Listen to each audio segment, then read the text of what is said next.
Hey, okay, so just before we start the show, I just have a little tiny announcement, and that is that myself and the Let's Fight a Boss cast are going to be at Dublin City Comic Con on Saturday the 12th of August. I know a lot of you don't live in Ireland and therefore cannot come, and we will be hopefully getting to some American cons in the new year. So if you're in Dublin and would like to come to a little podcast meetup, then keep an eye on my Twitter at iPatchWolf or the Bosscast Twitter at Let's Fight a Boss. Hope to see you there. Me Too is too clever. It is actually too clever. We're just too clever. We're just too fucking smart. We're all. Nope. We are. God damn. Did you guys ever make up, like, ideas for video games when you were little? Yeah. No. What did you make up, Bryan? Mine are all mascot platformers because that's all I knew. Yeah. So I was like, okay, 3 aliens. Niamh. Sorry. Bless you, but really, Niamh, That do was you mind? really unprofessional. You just jinxed the entire podcast. Oh. Okay, so my character platformer is a pixel game. It's on the SNES because that's what I was thinking at the time.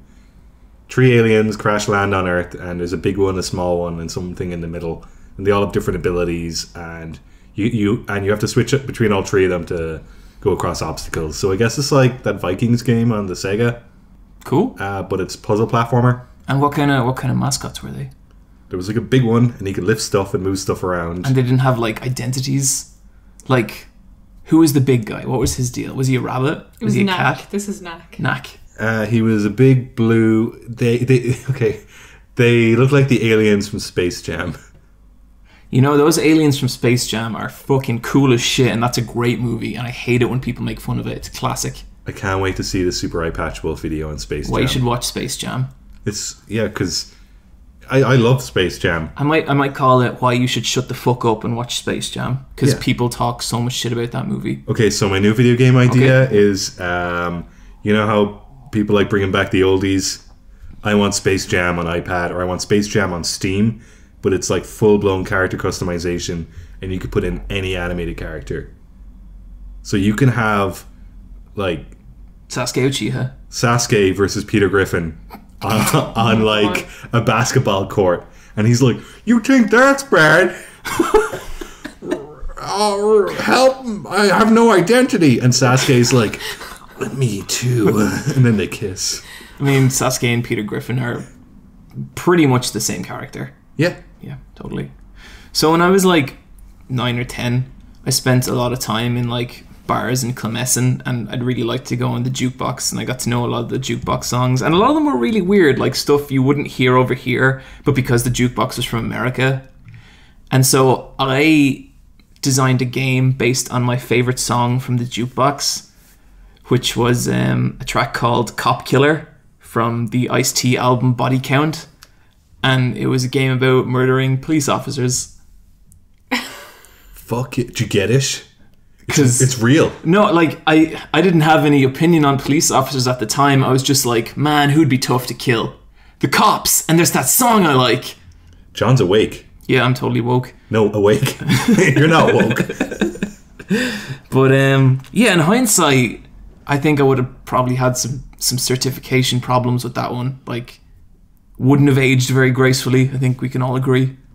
Do you remember that game Postal where he plays the angry postal worker? There was like 3 of them, wasn't there? Yeah, and they're fucking terrible. And Gary Coleman, the little guy from... Is that his name? Little guy from Different Strokes? Yeah, Gary He was Coleman. like in the 3rd one. Rest in peace. Oh, Because that guy is, I don't know, like, he's like a smaller David Hasselhoff. So like... Just a human gimmick. A meme. A living, breathing, walking meme. Except rest in peace. Yeah, rest in peace. Okay, so...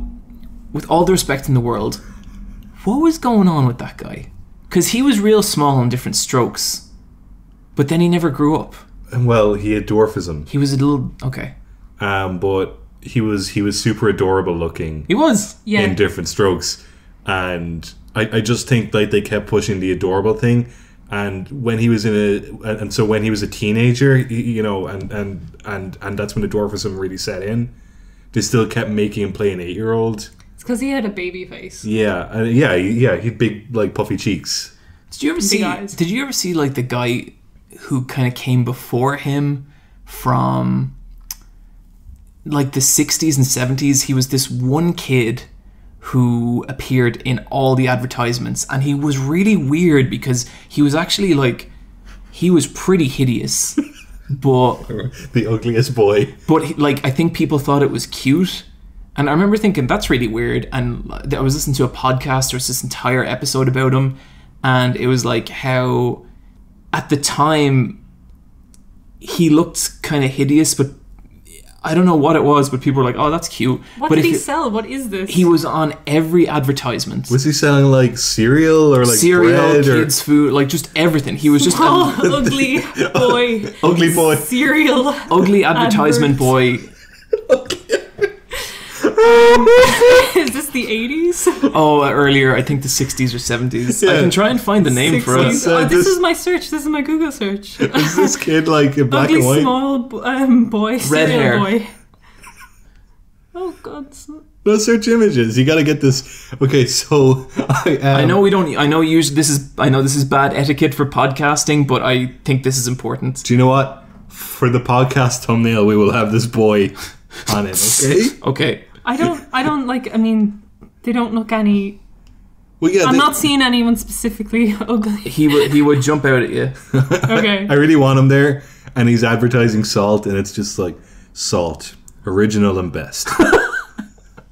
And he looks fucking miserable because his parents are just like pocketing all the profit. That's what happened to him, though. It was really sad. I'm gonna. No, that kid's just no, like several levels below that. Like that's a perfectly attractive child. Oh wait, is it him? That might Let's Is see. this him? That's him. Oh my God. He looks like a goblin. Yeah. Look at his hair. Oh, okay. Yeah, he looks like a little old man. That's what he looked like, though, Yeah. and like he was in all these. What's his name? Ugly boy. Ugly boy. I don't. Mason Reese. Mason Reese, that's his name, Mason Reese. And you can look up all the old ads with him in it, and they're really strange. And like, God help the little lad, because he can't control how he looks. And you know, he did all right by it. He made his parents made a lot of money off it. Oh yeah, Jesus. Oh shit. dear. Oh no. But Okay. back then, standards were different, you know. So people like I think the way I heard one woman describe him is like the little boy who's so homely he's cute. Okay, so for people who want to Google it, it's Mason Reese. His surname is like Reese's Pieces. Maybe no. Okay. And he was just a little boy with no affiliation to any one product, but who would be in every ad. I can't believe that's what our podcast intro is about. The ugliest cereal boy. We like to keep it fresh here on the Bosscast.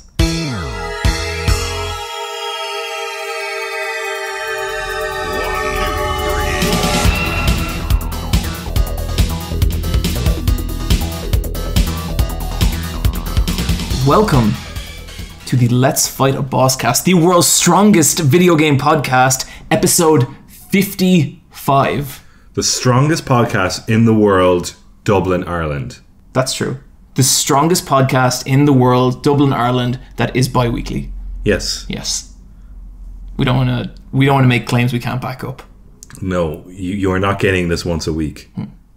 Sitting here is the man who brought gothic Lolita fashion to Japan. It's Bryan, the seamstress. Thanks. I deserve more credit on that thing. And to his right, we have the woman who led a rebellion known as the MGTOW movement. It's Niamh. Hi everyone. How are things going in that movement, by the way? Pretty good? Yeah, trucking along. Who are you? With you always, I'm your host, John. AKA, No, Bryan. AKA, childbirth. Okay, that's not where I thought we were going with that. You have to have a cool name. But sure, it's me, your boy, Childbirth. AKA, AKA Foggy Style. It's me, your boy, Childbirth, aka Foggy Style. AKA Super Battle. God fucking. So, I have been a bit curious about that new It film, just because I don't know what it is. I always get super curious about horror remakes, because I just think the idea of remaking a horror film is really interesting. So in preparation for that, I recently went back and I watched the old It movie. Oh, how'd you find it? So those movies are weird. Okay, I'll talk about part. It's actually, I don't know if it was ever released in cinema. I think it was a straight-to-TV thing. I think it's a TV movie. Yeah, it's like a mini series. It's really long. Like, It's 3 hours long. There's 2 parts of it, and they're about an hour and a half. So I'll talk about part 1 first. And when was the last time either of you guys watched It? 12 years ago when I was bored out of my skull. yeah, probably 10 years ago, around that. So that is definitely not a masterpiece of cinema. For all the kind of, I think it's like responsible for a lot of childhood trauma. But it's super iconic. It's really iconic, but it's really clunky. Like really, really clunky. And there's a lot of very kind of goofy dialogue and all this kind of stuff. We all float down here. Yeah, stuff that just doesn't really land. But what I think is still super cool about it is that a lot of the scares are still like really inventive and visual and have these really awesome practical effects. Like there's this bit where a kid's taking a shower and it's like in a gym shower in a school, so there's all these faucets all lined across the walls, and next thing they all like start spraying like boiling hot water and they all come out of the walls like all extending outwards, and it looks really scary and trippy, and there's a load of scares like that.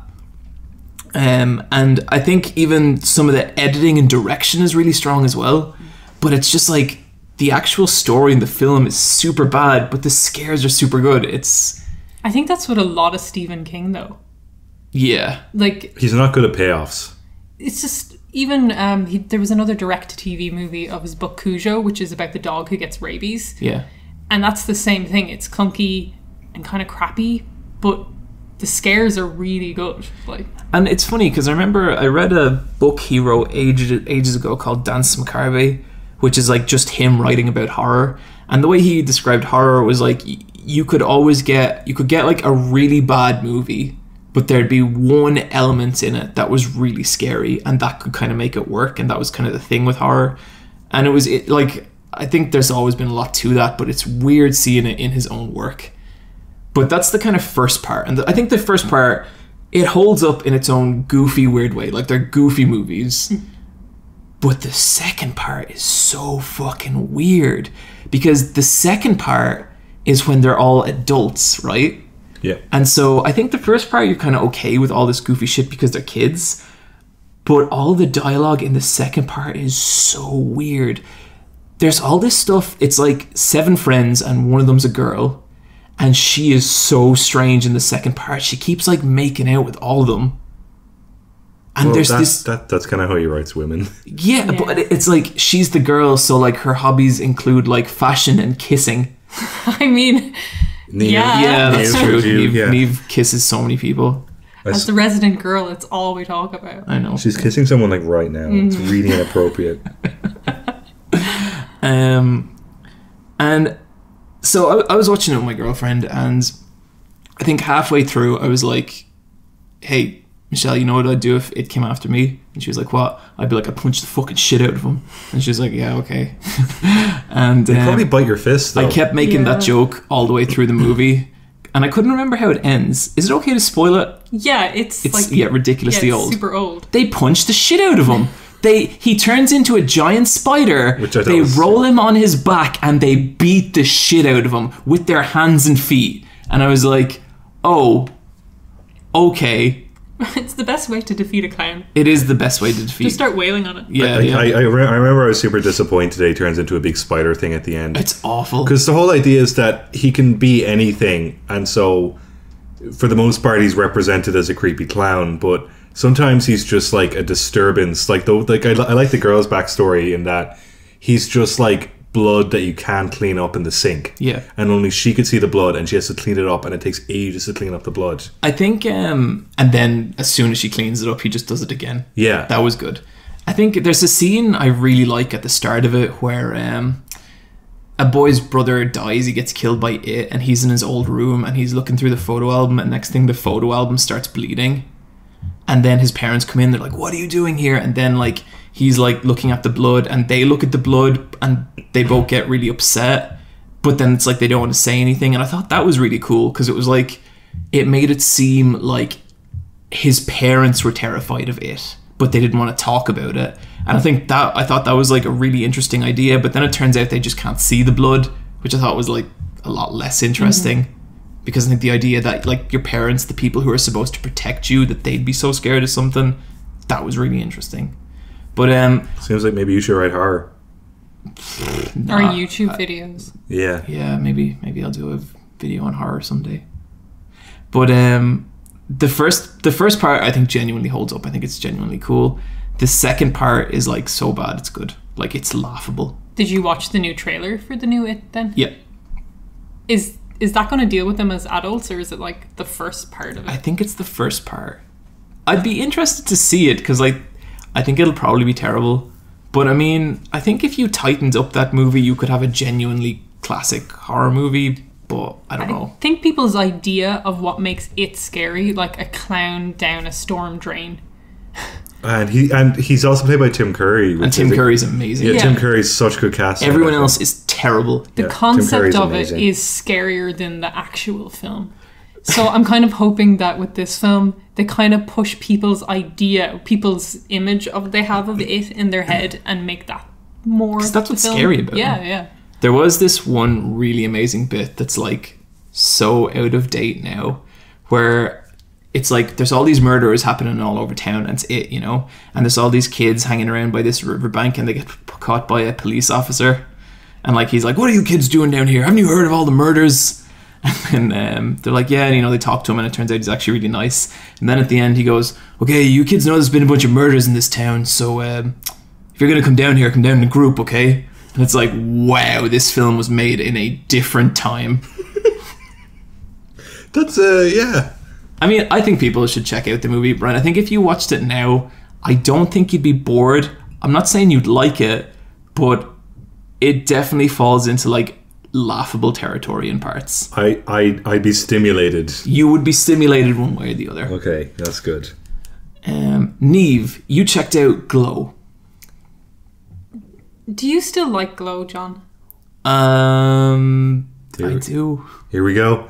I really, really, really think it's a bad piece of TV. Yeah? Like, every moment of it was awful. Really? I like the first 2 episodes, I was like, I don't really know if I like this. I'll keep going.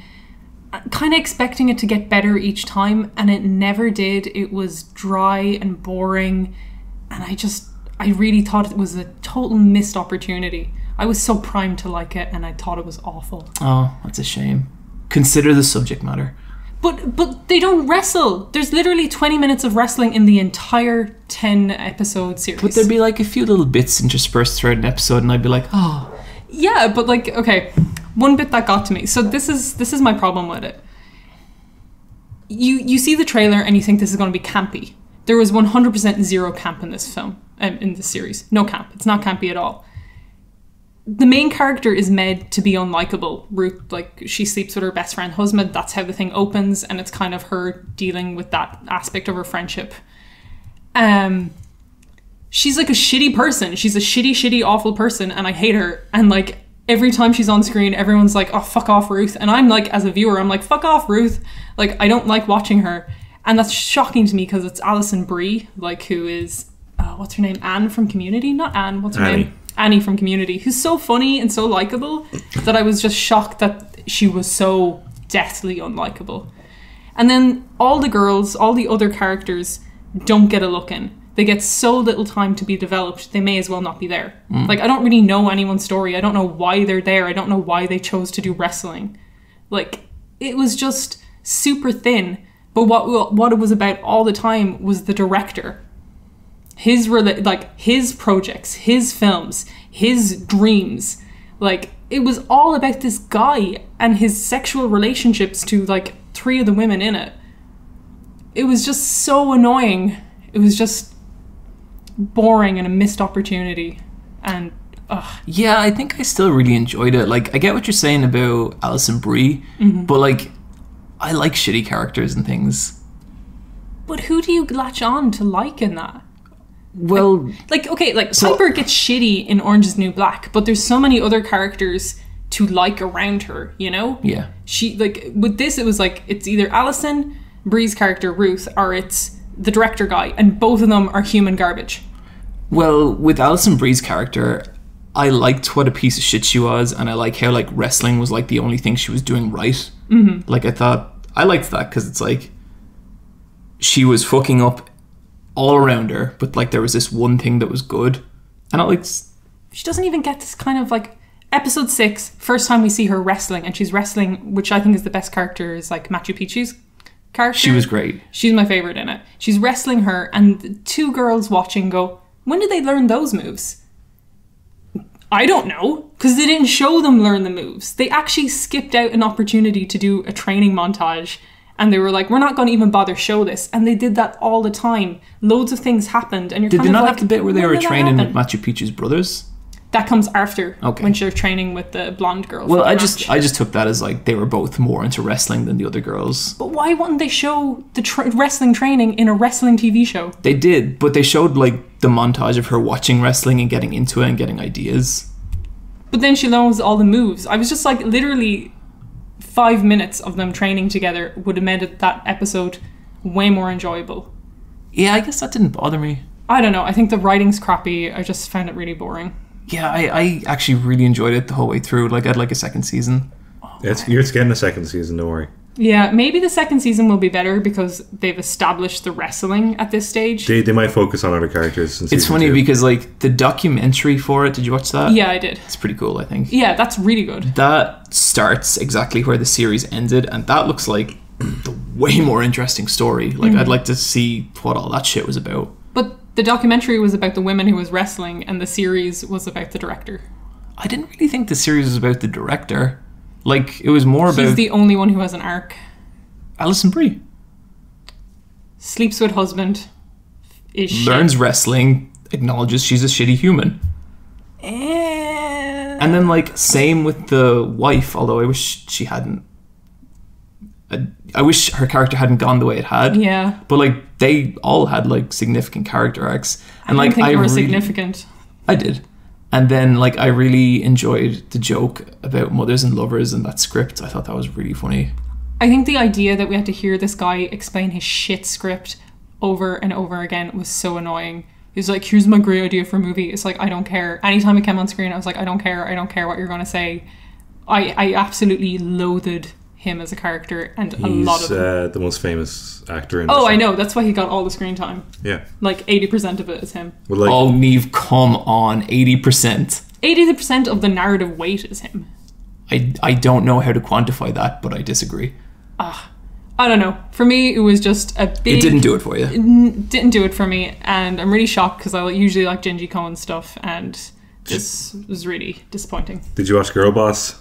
No, I haven't. Hey, well, maybe... Didn't that get cancelled? Oh, yeah. It's way better than Girl Boss. I've only watched 3 episodes of Glow, but I don't know if I'll watch anymore. I'm fine. How did you find those 3 episodes? Fine. It's just something to watch. Yeah, it says that way. Okay. It's just fine. I liked it. I liked it quite a lot. Maybe I'll watch episode 4, but I'm not that bothered. I think it was fine. Bryan, you did watch Baby Driver. Yeah, Baby Driver's great. Yeah. It's directed by Edgar Wright, who did the Cornetto trilogy and Scott Pilgrim versus the World. And this is his, like... I guess this is his first American film. It's his first film that's ever taken place in America and has an American cast. And it's super fucking American. And to me, Baby Driver feels like, what if Edgar Wright made a Tarantino film? Because it doesn't 100% feel like an Edgar Wright film. Does it feel like a Tarantino one? Yeah, it feels like a Tarantino. Like Does it work? Yeah, but no, like it's really, really good. Yeah. I don't know what to say about it. I think everyone should go see it. What's Ansel Egworth's character like? Ansel Elgort. Yeah, that's what I said. Okay. You're either gonna think this guy is goofy and charming, or you're gonna be like, "Fuck this guy, I hate him." I think I already know where I'm falling. Yeah, Yeah. same. There is a bit because like it's got some signature Edgar Wright stuff. Like it's got a bit where a character goes out of their house to get something, and it's all done in one take. And that was in Shaun of the Dead, so it's all done in one take in this. And he does a few kind of goofy bits, and I was okay with that, but I could see people rolling their eyes at it.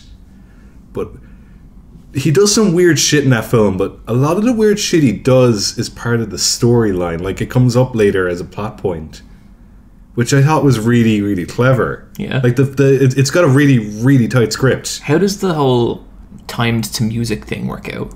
I think he's on the spectrum. Oh, what? Yeah, I think he's on the autistic spectrum, like a little bit. Edgar Wright? No, the character, the driver, Baby Driver. Okay. Baby. Yeah, his name is Baby.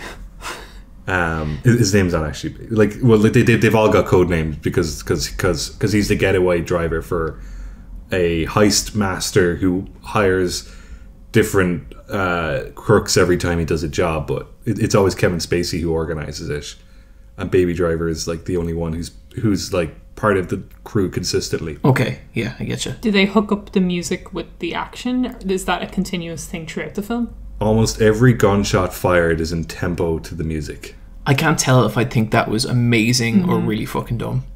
Did you like in Shaun of the Dead when they played Queen's Don't Stop Me Now and they were hitting zombies with snooker cues in rhythm to the tempo? Yeah, but that's zombies being hit with like snooker cues. Well, like this. Also, I've never seen Shaun of the Dead. What? I know, yeah. Okay, so I saw Shaun of the Dead when I was 16. That was the first time I saw something where I was like, I need to learn about the filmmaking.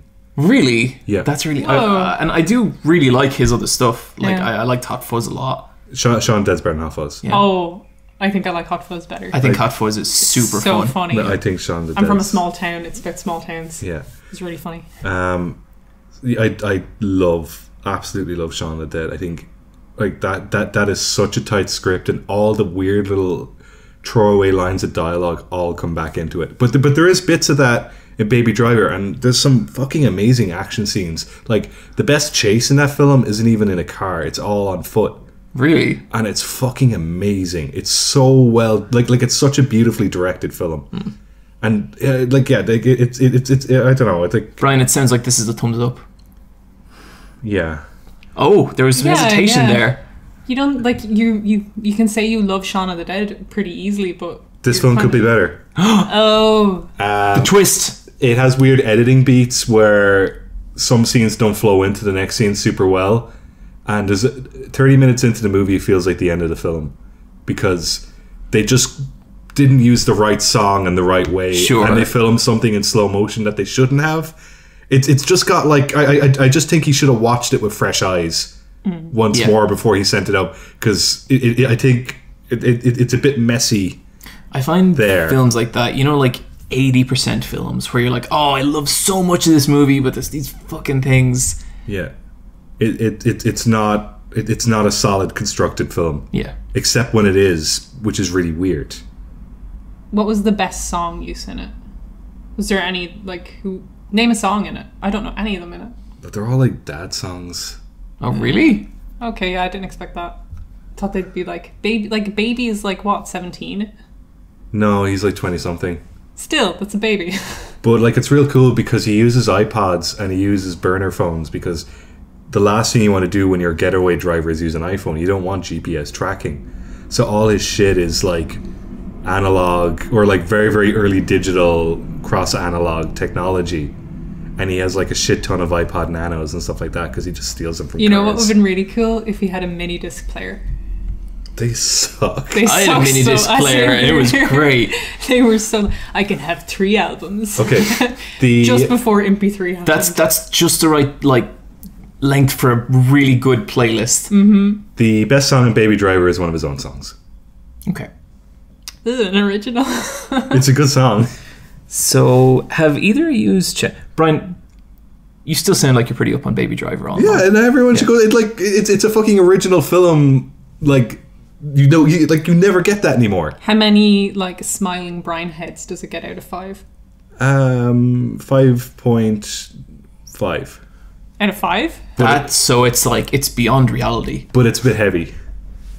And Yeah. it's a little bit fell on the floor. I think if I was reading a review and I got to the bottom of it and there were like 5 tiny Bryan heads staring at me, I'd like scream and drop the magazine, and then I'd pick it up and I'd be like, what? And it'd be stars, and I'd be like, but they were Bryan heads a second ago, and people would be like, John, you need to Bryan heads are a good rating. Yeah. Sometimes when John's doesn't know that I'm there, I'm actually there recording him. It's scary because that's true. Yeah, like that would be a fun goof if it wasn't completely real. It's like just- sometimes Bryan will send me footage of myself. We have the creepiest friendship. Oh yeah, no. Sometimes I'll go to meet up with John, but he's already there ahead of me, but he's like ordered himself a coffee and he's just staring off into the distance, and I'll just take a photo of him and I'll send it to him, and then I'll walk over to him, and then you'll be like, oh, hang on, I got oh, it's a photo of me, thanks. It's just you deserve it. I just like a little quiet time sometimes is all. But you know, the fucking Stadia. Okay, whatever. Have either of you checked out the anime Kakegurui? Yeah. It's called. Kakegurui. I watched it. Bryan, how are you? I watched it too. Okay, Yeah. how you guys feeling? I like it. I like it too. I like it quite a lot. That is a fucking fun anime. I love. Okay, you know how the main guy in it is the girl from Yu-Gi-Oh! In that all he does is he sits on the sidelines. He's literally nothing. But what I like is that the show isn't pretending he's something. He's so nothing. They're just like, you're the fucking eyes of the audience. Fuck you. Shut up. He's not even in episode 4. No, he's not. And I didn't even notice it. I didn't clock until like at the very end. I was like, wait, the boy wasn't in that one. So But the girls. this show is the perfect combination of Kaiji Ultimate Survivor and Prison School, 2 Let's Fight a Boss favorites. I know Yes. neither of you have watched Kaiji, but you would both like it. Trust me. I like it. Yeah. And it's about a school where everyone gambles. Why do they gamble? Shut the fuck up, that's why. And it's just, I think there is a flair to it you don't see with a lot of anime, I think. And there is nearly a kind of like, I think there's nearly a JoJo-esque stand battle element to it. Well, there is a weird posing where they have their gambling win faces. The orgasm shots. yeah, the Ahigao Yeah. faces. They're amazing. They are really good. They threw me for a loop because like it's gambling, and then they start getting into it a little much, and you're like, oh, okay. I really love the main girl and how she's meant to be like the protagonist and you're rooting for her, but she's fucked up. She's really interesting because it's not about winning for her. She is pure chaos. Yeah. She just wants the most fun. It's really interesting because like Kaiji is all about like just the heartbreaking despair of losing something that you nearly had, and this is like the total opposite, where it's just like the fucking ecstasy of the gamble, like just the high you feel with the risk. And I think it's really cool to see it like that. Yeah. And it feels a bit like Danganronpa as well, where they just introduce like Yeah. a bunch of weird looking students. Okay, so it takes place in some sort of academy, like very expensive, high end academy boarding school. They have not shown a single adult, teacher, or classroom in this school. I don't think they exist. I don't think we're ever going to see one. So it's basically a show about teenagers in uniforms in a really, really expensive building. Yeah. Gambling. I feel like if this show was like 3 degrees to the left, it would be terrible. Like if even slight things change about its makeup, it would be so bad. But the fact it's just right. It's constantly bumping up against this line, but it never goes over No. it. It's like it's daring. It's rather daring. Who's your 5 guys' favorite girl? Main girl. I like main girl, but I also like Mary because I think Mary fancies main girl. Oh yeah. Okay. You know, main girl got like a figure announced over. Oh, did the she? Wanfest, yeah. Yeah, OneFest. Wow. I think it's an android, but hey, it's a start. I like the girl with the gun. She's fucking great. She was really, really funny in episode 4. Oh my god, that was intense. So the antagonist is the school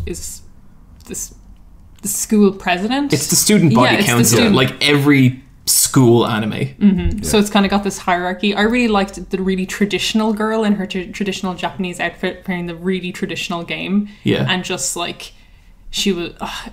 It's just And really she never great. opens her eyes once. Yeah. But they did the thing where like she had the face of like a Japanese mask, where if you look at her from like high, she looks really sad, or low, she looks really happy, and it like they actually worked that into her character design. It's fucking awesome. I like it. One of them is actually just wearing a mask. Yeah.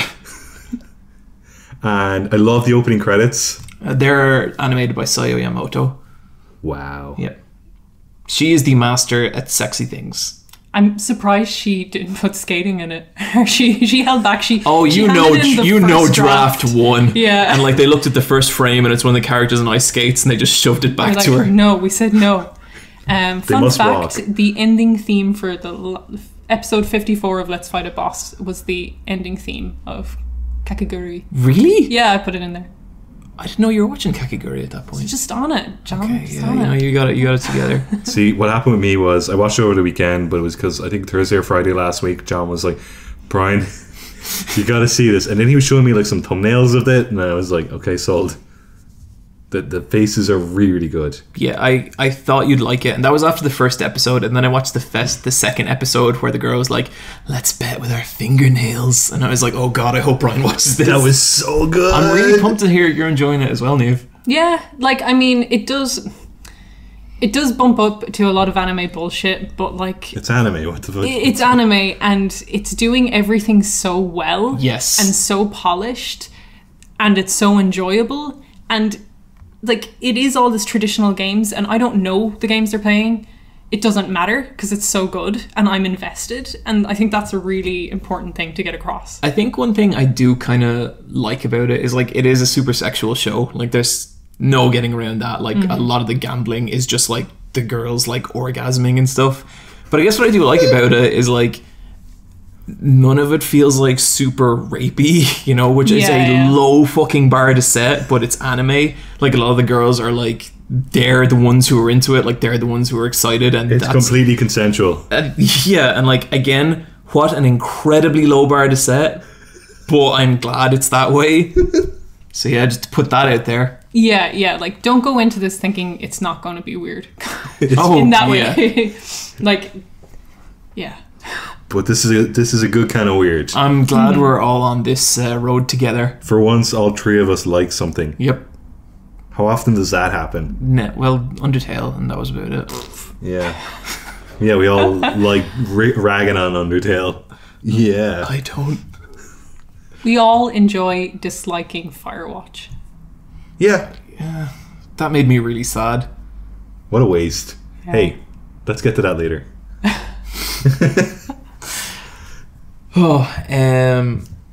Niamh, you have checked out Resident Evil Vendetta. Me and Bryan got a very, I would say, desperate text over the weekend. That's because she was on a substance. Niamh may have messaged Bryan, myself and Bryan, a little inebriated, we'll say, and begging us to watch Resident Evil Vendetta. I didn't. I have it downloaded. Okay, I just want you to like watch it at some This has actually been on my list for a while, though. I've heard things. Yeah, I've watched it, like- I've seen gifs of it. I know I like it. It's been out about a month and a half, and I watched it like the day I could get my hands on it, and I've been kind of I haven't wanted to talk about it because I wanted to talk with you guys about it, but like if anyone likes Resident Evil, it is the best Resident Evil film. It's better than all the live action films, and it's better than all the CG films. Whoa! Again, low bar, but it's just really good as a movie, as well as a Resident Evil movie. Leon is adorable. Chris is adorable. Rebecca Chambers. It's just it's a good time. Jill in it. No, Jill isn't in it. I mean, Rebecca Chambers is cool. But it's just really good. It has anything you want from a Resident Evil. So you want zombie dogs, you got your zombie dogs. You want motorbikes, you got your motorbike. You want lasers or strings cutting people into small pieces, it's there. You got a boss that like has multiple forms, yeah. It's like every possible thing that has been in a Resident Evil movie up to this point, but done the best it's ever been done. Has it got Matrix Wesker? Wesker isn't in it, but there's a new bad guy who's basically like his origin's so funny. I can't spoil any of it because it's just so good. It's just like you see like a flashback and like just a giant explosion. It's just, just watch it. Everyone, please watch it. It's so fucking funny. I will watch it. I have it downloaded. That's a strong pitch. Okay, maybe I'll watch it this weekend, but you have to watch Ganso. I will. I'll watch Ganso. Because we need to watch our shitty I regularly think Japanese motion capture. I regularly think back to Ganso and just go like, oh. The choreography is really great. I watched the video of the making of the Resident Evil Vendetta, and there's a bit where like Leon is using a gun basically like a sword. It's kind of like a hallway scene where he's taking down zombies. A classic technique. And I was just like, that's not humanly possible. But this has all been like mocapped, and it's this like crazy little woman who's just wow, really? Yeah, going through these guys, and it's just the choreography was amazing to watch a person do it, and just like, okay, that does work. That's amazing. That's great. It's like, you can't see me, but I'm doing the little chef kissy thing. It's a good anime. Watch it. There's no good gifts of that online. Yeah, I know. I just get a stock photo of a chef. Yeah, I try all the time to find it because sometimes I need it. Mm-hmm. There's nothing. It's a good way to encapsulate your feelings. Yeah. Mwah. I remember my tutor in 4th year came up to me and he goes, John, that final year movie, and he put his fingers to his lips in that fashion, and I was like, oh, he's gonna do the chef kissy thing, and then he goes, he needs to smoke a cigarette. Oh. Thanks, Keith. Shout out to everyone in IADT. Keith. Niamh, that sounds cool. That sounds genuinely like a lot of fun. There's a shout out to Breaking Bad in it, which was really weird. Have fun. Okay. Why? Yeah, all right. Breaking Bad's pretty cool. Let's not spoil it. I wanna get to that one. So the last thing I checked out was this other anime called Made in Abyss. Have either of you guys checked this out at all? Is this a maid show? No, it's made as in okay. I made M-A-D-E. I made an anime about maids. Yeah. Okay. No, I know what it's about, and I know it looks really cute. I really fucking love this show. Yeah? Like, in a way that I haven't been into an anime for quite a while. That's weird. It's so kind of, like, it's adorable looking. It is, but it's... One of them's a mech, right? Yeah. Yeah, okay. Main character's a little girl. She finds a little mech boy. They hang out. This looks cool. Yeah, it's really cute. But there's also just this real ominous sense over the whole thing. Like, shit ain't right. And I don't know how shit ain't right, but shit ain't right. It's about this, pretty much this hole in the ground, this giant hole, the abyss, and it just goes on forever. Like, no one knows what's at the bottom. But because there's all this, like, cool shit in there, like all these ancient relics, and because of this entire town has built up around it, and the town's entire culture and economy is based on going into the abyss and getting stuff from it. And our characters are from an orphanage where all the children go down into the abyss. But the way it works is, like, there's all these levels of the abyss.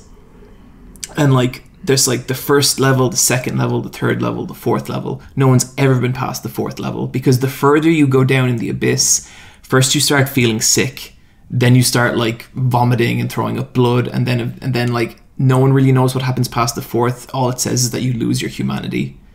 And it's this really fun adventure with these really charming little characters, and, like, they're all really competent, they're all really cool. It feels completely unanime. There's, like, nothing anime except, like, the general look of it, and even then it it's not a very typical looking anime. And it feels like someone got games like Secret of Mana, like Cave Story, and made an anime out of it. Like, this anime is what those things were in my head, and the way it's slowly drip feeding us, like, where it's going and what's happening in it, it just feels so special and so, like, different to anything.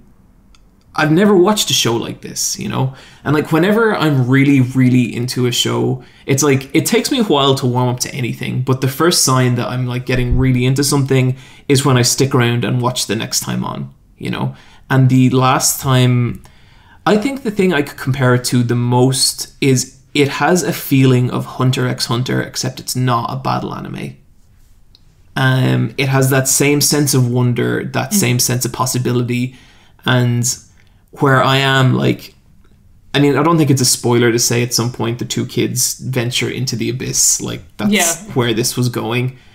And some of, like, just, they're really cute, but some of the monsters they come across so far are fucking horrifying. Like, they're really awful, you know?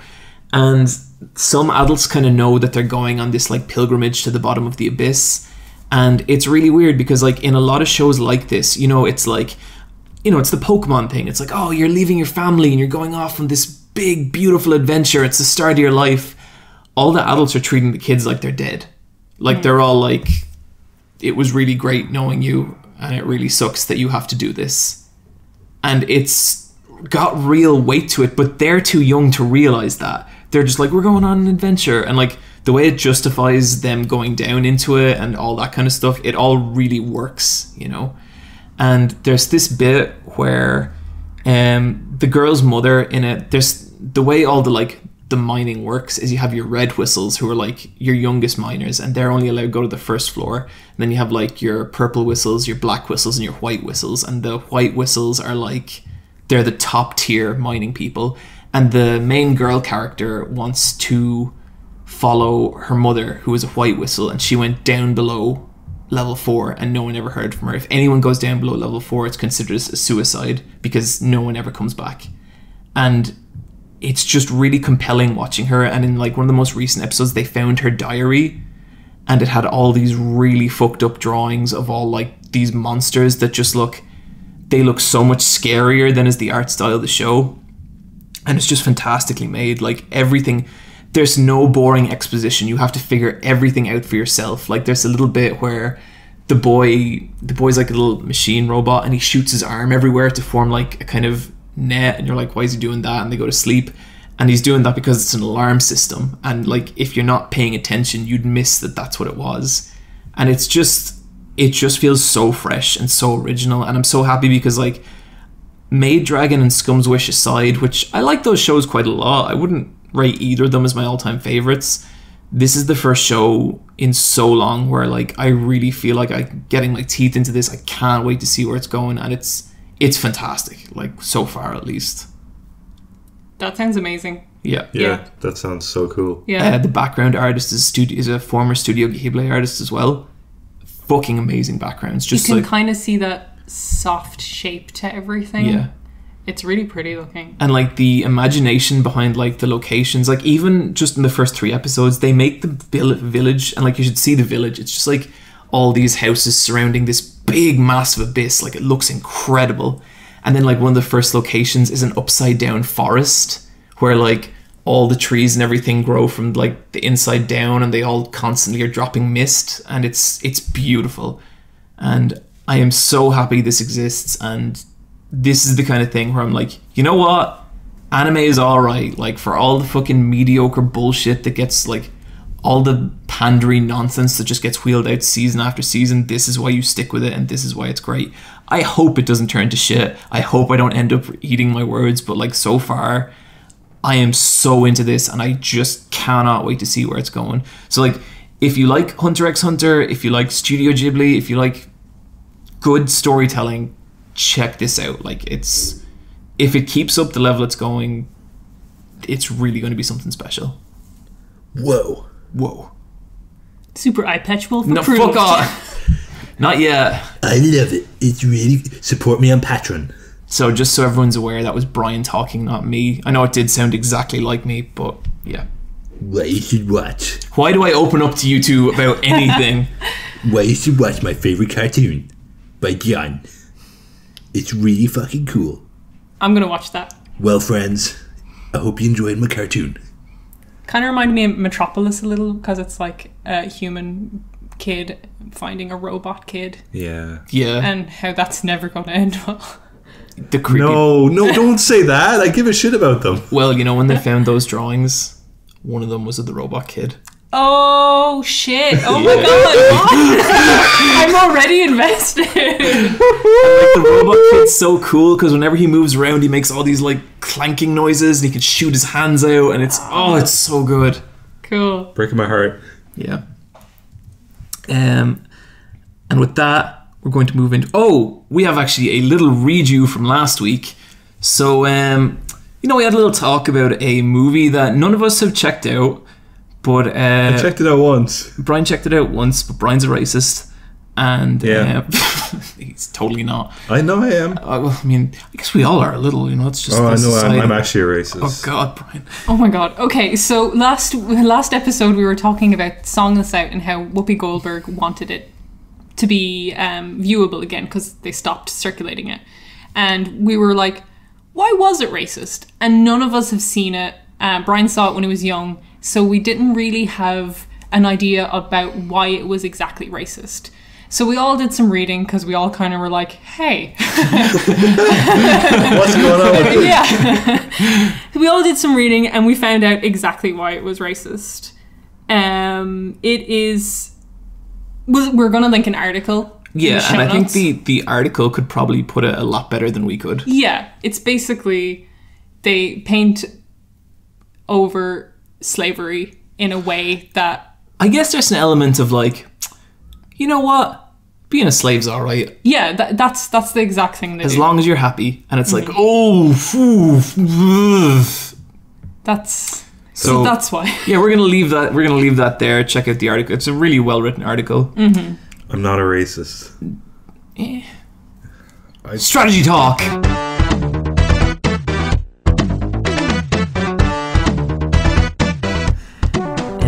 Okay, man, where to start? Bryan, why don't you kick us off here with some Splatoon 2? Splatoon, it's back. It's on the Switch. It's Splatoon. It's really good stuff. Cool. Anyway, moving on. It's fine. It's cool playing it on handheld. Yeah. Like, it's fucking amazing. It's actually fucking amazing playing it as a handheld game. Because it's right there. One thing I miss about the Wii U version, the original Splatoon 1, is when you're matchmaking, you can't play a minigame anymore. Because that was on the Wii U gamepad. Oh shit, I love that! Because the game doesn't have a second screen anymore. So now when you want to bring up the map, you have to press a button. But I've gotten used to it. It's fine. It's got really, really good netcode, so the matchmaking is pretty instant. So that really isn't an issue for now. Have you played through much of the single player? About halfway through-ish. And... yeah, no, it's cool. I heard it's not that good at the end, but... they have that kind of Nintendo thing with the levels where each level is about its own kind of gimmick. Yeah. And they use the gimmick real well and then they don't do it again. Cool. I've heard there's some really fun boss battles. Oh, the boss battles are fucking brilliant. Okay. Yeah. No, like the single player is great. And there's a lot of customization with your character and the weapons you can get. Can you give them like different hair and stuff? Yeah. That's awesome. Everyone I see talking about it talks about the customization. Do you have to buy the outfits? Like, is it money? Microtransactions money, or do you unlock coins? There's coins in the game. Okay. The more you ink the stage areas, the more money you get. Is there the option for microtransactions? No. Good. Okay. Good. No, it's not. There's none of that shit. Yeah. At least I don't think so, but maybe. I was just wondering because I just see people like are super excited about the customization aspect, and I don't know anything about Splatoon, and I never want to. No. Nah. Really? I play big girl shooters. It's fine. I don't need Splatoon in my life. Why are you so mean? I think you'd actually really like Splatoon. I probably would, but also like... you'd probably crushes on all the girls. And some of the boys. I don't know. I don't need another competitive shooter. They're squids. They're squids, Niamh. Just think of the possibilities. I own a lot of the amiibos already, so I scanned in like the boy and the girl amiibos. So I got like I've got the uniform and I've got the samurai outfit. So at the moment I'm wearing a beanie, my school uniform, and some cool shoes. Cool.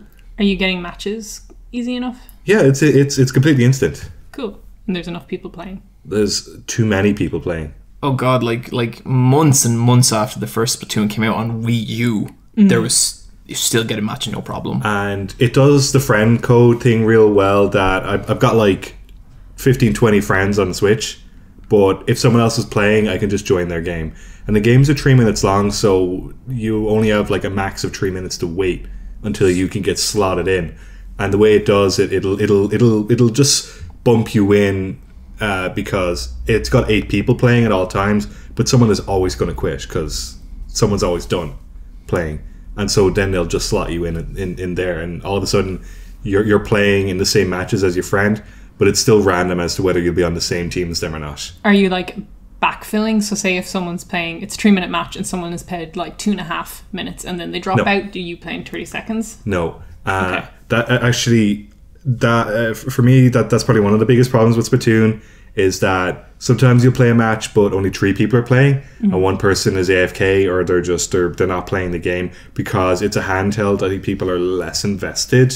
I think that happens with everything. Like, you'll be playing Overwatch and then, like, I don't know, the Genji will be standing there and you're like, great job. Yeah, so it means that you are automatically going to lose because it's 4 against 3, and you like, there's no way you're going to beat the other team this way.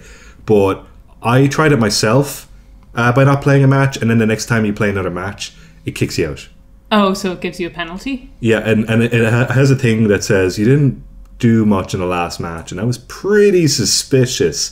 So we're just going to give you a warning, which I think is a good way of kind of penalizing people. Oh no, yeah, you should. Like, you should do stuff like that, because other people will just farm for coins or experience. Yeah, I think that's what they're doing. That sounds cool. Yeah, like it's fantastic as a handheld. Like, I barely play it on television. I just use the gyro handheld. I barely play my Switch on the TV at all anymore. Yeah, it's my new handheld console. I'm fucking just daily runs and Binding of Isaac. I am in hell. But that doesn't matter because it's not a real game. It's just a fucking... Niamh, Destiny 2. Speaking of not real games. So last time I had played like 2 hours of the beta. I put a lot more time into it, particularly the PvP. It feels great. I'm really happy where Destiny 2 is right now, and I'm really looking forward to getting it. Like, I don't know if it's going to have legs and if it's going to be just the same cycle again, but right now the possibilities seem bright, and I'm excited for it. There was one issue I had with it, and it's like a small issue. There's 3 classes, so you got your Hunter, your Titan, and your Warlock. I play Hunter, and everyone gets a new class ability. The Hunter's class ability is a roll, just a side roll. So the Titan's ability is he gets to throw out a shield for him and his allies, a big one or a small one. The Warlocks is they get to throw out a void, which is either a damage buff or a healing buff. Hunter gets a roll. So I like to imagine a scenario where like the 3 of them are all meeting for the first time. And like, right, what can you guys do? And like, you know, the guy throws out his shield, the other guy does his damage buff, and he's just like, I can just watch this. I can do this. And just this little roll to the side. Oh, man. And like, when you're playing PvP, like, it could mean the difference in a one-on-one duel, like, but then like, where's the rest of your team? But like, if you're facing someone one-on-one and you roll to the side, it'll throw them off enough that you can get the final shot in. But like, it's just, if you're playing PvE, why would you want a Hunter on your team? Like, why wouldn't you pick a Warlock who can help buff you, or a Titan who has a shield? Like, it makes them way less viable as a character, and it made me go, okay, maybe I'll play a Titan this time. They're not offering anything. Yeah, I'd love to be the development team and see the meeting for how do we buff the roll. Yeah. Okay, you shoot rockets as you roll. Anything, like literally anything added to the roll would be good. It'd be cool if you rolled and you just left a little turret behind or some shit. It's because like also the Hunters are the kind of cool rogue-esque characters, because this just makes them seem more dickish. It's like, I bring literally nothing to the table. I hope they add something that just really adds nothing, like you cloak for the duration of the roll and then come out of it. Where did I? Oh, there I am. Where do you? Oh no, never mind. But yeah, beta, good. Really like the PvP. I heard a lot of people say that the changes in the PvP has made the PvE worse, but I don't care. I'm into PvP, so whatever. But I'm happy. I'm looking forward to getting this game. Sounds cool. Do you think you'll get that Destiny 2 Special Edition PlayStation 4 controller? Oh, that's hideous. Oh, what? I haven't even seen it. Oh, it's disgusting. Yeah, hang on. Oh no, what colour is it? PS4 You like Destiny white and gold? 2. Is it white? I can't remember. It's got like the Destiny logo on that touchpad bit. Oh no, that's not great. That's awful, isn't it? So, yeah, they just stamped a logo on each side of it. So Niamh, I'm thinking for like the podcast logo, we're gonna have Serial Boy, we're gonna have the orgasm card girl face, we're gonna have this fucking controller. It's gonna be like a really weird collage of shit. Okay. If you're wondering why the artwork for this episode looks crap, it's because we designed it. No, but like During the episode. Niamh, like cool. Okay, I'll make it cool. Like make all those things fit together and make it cool. Just roll, okay? Just roll. Yeah. Let's see where we going here. Bryan, tell us about The Witness. The Witness is a game that I cannot recommend to anyone. Okay. Good. I like it. I don't hate The Witness, but no, I can't recommend that game to anyone. But I did get it for €8, which is pretty good. That game is normally like fucking €36 or some shit like that. That's pretty good for 8 because it's fully 3D world. And what is The Witness? Someone who's never heard of The Witness. What is Witness? Well, one day Jonathan Blow made the greatest game of all time called Braid, and then he outdid himself with The Witness. Okay, The Witness is... I haven't played either of those games. The Witness... Braid's alright. Braid shit. I thought it was fine. I when the demo came out, I fucking loved the demo. I was like, this is so cool. And then I got like an hour into the full game and I was like, I don't like this. It was really weird. I liked your Braid face there. You were like so upset. Brian, this podcast isn't about my face. Okay, how about a picture of John's face as well? No, God, in the YouTube art. no. I've got a bunch of photos. Okay, send me some good ones. No, please. I'll hide it somewhere. Don't do that. So where's Wally? Do you know the one, I think it's online, where John has a drink? No, Brian, that's from personal life. Don't ever put that anywhere. You're doing like... Brian, what's The Witness? The Witness, you're on some fucking island. Some fucking island and there's a fucking sky and shit. Alright, it's an island that's broken up into different areas. There's like a desert part, a fucking forest part, mountain part, swamp. Okay. You know, the tree house, usual shit. And in all these areas, there's panels and you have to guide a line through a maze. Are you a character? Or are you a camera? I could see my shadow and I'm a man. Okay. You're the greatest character of all. Jonathan Blow's audience. Yeah. The most important person in the world besides Jonathan Blow. You're definitely not Jonathan Blow because the guy's shadow is hair and Jonathan Blow is bald. Mm-hmm. And the guy's pretty skinny and Jonathan Blow isn't skinny anymore. That's my sassy. All those Braid books. Mm-hmm. Yeah. It could just be like a tablet game, to be honest, if it was just the panels. But how far into it are you? Like I don't know, like a quarter of the way through. But because I have actually heard. I know a fair bit about that game because I knew I was never going to play it, and so I spoiled it. I have heard some actually really cool things about how that game handles puzzles later on, and how you might not be able to make it a tablet game. Yeah, oh yeah, for sure. So some of my favorite puzzles, you need visual cues in the environment to solve them, and they're fantastic. Yeah. And there's a few kind of oh shit moments where you try something and it works. Yeah. The feeling when you solve a puzzle is so good. That fucking dopamine hit is so sweet. Yeah. And sometimes you'll be solving a puzzle and you cannot figure it out, but the moment you turn it off and you go into the bathroom or something, you figure it out, and it feels real good. Yeah, trying that out next time. Niamh, you would never play this game in a million years. I really like puzzles. I hate Jonathan Blow, and I hate his whole thesis to game making. Apparently, at the end of the game, it gets real wanky. He's just like, if you watch an interview with him, he's just like, and like people are playing like these like I don't know, shitty like shooters. Like he thinks everyone who doesn't play the type of games or doesn't think how he thinks is stupid. Like he literally thinks they're stupid. Shooters are stupid, don't you? The only smart person in the world is Jonathan Blow, and if you don't get his games, you're a stupid person. Love Jonathan Blow. I agree. And I don't think his games are actually that clever. Top Braid was garbage. So when I saw this, I was like, I'm never playing this. It looks really pretty though. I did save some screenshots for like reference before because it looks nice. Apparently, I'm not sure if he designed that stuff. I think he just did the puzzles. I wouldn't. Yeah, I'm sure. He didn't do the art on Braid, surely. No. I think he did draw that little fucking nerd. I get the feeling he did those drawings because those drawings are kind of bad. Do you know he had beef with Soulja Boy? He didn't have beef. He had beef. Soulja Boy made fun of the fucking little nerd. No, there's just a clip. It's from Indie Game the movie. It's actually a wonderful clip. He loves that game. And it's Soulja Boy talking about how cool he thinks Braid is, and Jonathan Blow just being so upset that he doesn't understand the deeper meaning of Braid. I think he was upset because like he was laughing at the wrong things. He was just like, no, that's not what you're meant to be getting out of this game, Yeah. you know? Yeah, that was it. And it's just like, shut up. People can get what they want out of your game. You can't force feelings. We'll see about that. Oh, and he's just a weird vampire. Wow, that's a different criticism to everything else you've been saying. accuse someone of being a vampire. In this day and age, Niamh, in this fucking politically charged climate, you cannot accuse someone of just being a vampire. Like, that's a really fucked up thing to do. I swear to God, you take a photo of him, no reflection. Niamh, for Dude's- Christ's He's sake! a vampire. I'm just throwing it out there. Oh my god, we're gonna get so many fucking emails about this. I know like 12 vampires. Yeah, seriously. Like, actual vampires. My Niamh. dad's half vampire. So that makes me quarter vampire. How does that make you Talk feel? your way out of this one, Niamh. And people said I was the racist.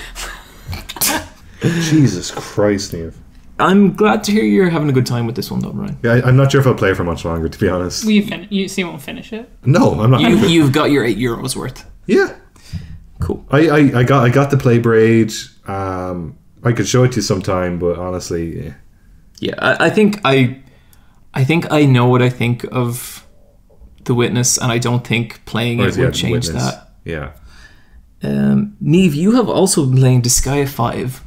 Yeah, so when we first talked about this, I was a little disappointed because they kind of changed the art style, and I was just like, oh, I've gotten over my shit, and I've gotten back into playing it, and I'm having a great time. Oh, cool. Okay. It's super fun. Yay. Like, it's really, if you like tile-based, like, strategic Heroin. then this is the game for you. And it's like, it's really anime, but it's really, really funny. It makes me laugh every mission. It's very endearing. The characters are great. There's little portraits that come up, and like even Killua is like this like brooding badass. He's basically like Kirito from like Sword Art Online. But there's always this extra bit. He'll suddenly start drawing, and it'll have a little doodle that he comes up of what he thinks a character will look like, and then you'll meet that character later on. And it's just like, there's just always this endearing aspect to every character you meet in it. And it's great on the Switch, because you can just play it in bed. Yeah. How's the girl character in it? She's interesting because she's like a yandere, kind of like, you know, those girls. Is that a yandere? Is yandere not the psychopath? Yeah, she's a bit of Yeah. a yandere slash, like, is it like Oso-sama? I don't know what the hell Something it is. like that. Yeah. Karen from Street Fighter, that kind of Yeah, thing. yeah. She's kind of in between the two of those, and she makes it work because, like, her whole thing is that she will dominate every man in existence and make them her slave. Huh. But, like, Uh-oh. the two guys are with her as well, and, like, that's her kind of jokey persona. It's never, I don't know, it's never shitty. It's always funny. Like, it always comes across well. She shoots people if they annoy her. It's like, there's just something really flippant and hilarious about her. I don't know, they're all really funny. Yeah, I remember, like, because I played Disgaea 1 and loved it, one of my favourite games ever, easily. And then I played Disgaea 2 and I felt like a lot of the soul had been sucked out of it. And it's really cool because a lot of what you're saying is what I loved about Disgaea 1. Yeah, I would say it's closer, like, humor-wise to 1, for sure. Like, I think 1, 3, and 5 are kind of my favourites. Yeah. One bad thing, the hub world has a song in it, and it's sung completely out of key, and it's constant, and it loops over and over and over again. I'm gonna play a bit right here. Times are changing. People say I don't buy it. In the corner of my heart, it's only getting darker. Day after day, I roam, searching for what I have forgotten. But my journey is taking me far, so far from you.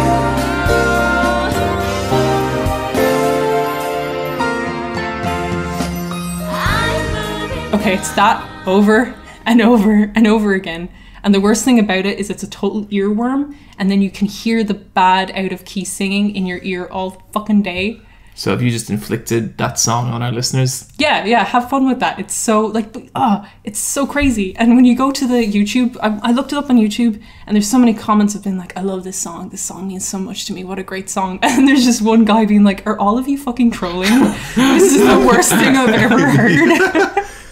I'll play it for you guys. It's like it's just, you can't imagine how bad it is. But yeah, having a great time with Disgaea. Cool. That sounds good. So I have started playing a game called Lisa. Oh, yeah, I've heard about this. And this is a game I kind of had my eye on for a while, and then H Proper Guy did a big 40-minute breakdown of it. Fucking fantastic video, like everything he does. And that is a tough game. That game deals with stuff that other games do not even touch. The whole thing is like, it's this post-apocalypse setting, and women are completely gone, no idea why. And one day your character Brad finds a little girl out in the wasteland, and he brings her home and he raises her. And then one day he comes home and all his friends are dead and she's gone. And it's you trying to find her. And it's really weird because there is a total Earthbound humor to this game. It's really quirky. It's really, really funny. Like, really genuinely funny. There's parts of it that made me laugh out loud. Is the game a top-down RPG, or what is it? It's a side-on RPG. Okay, so it's like... Undertale-esque? No, it's like 2D. Okay.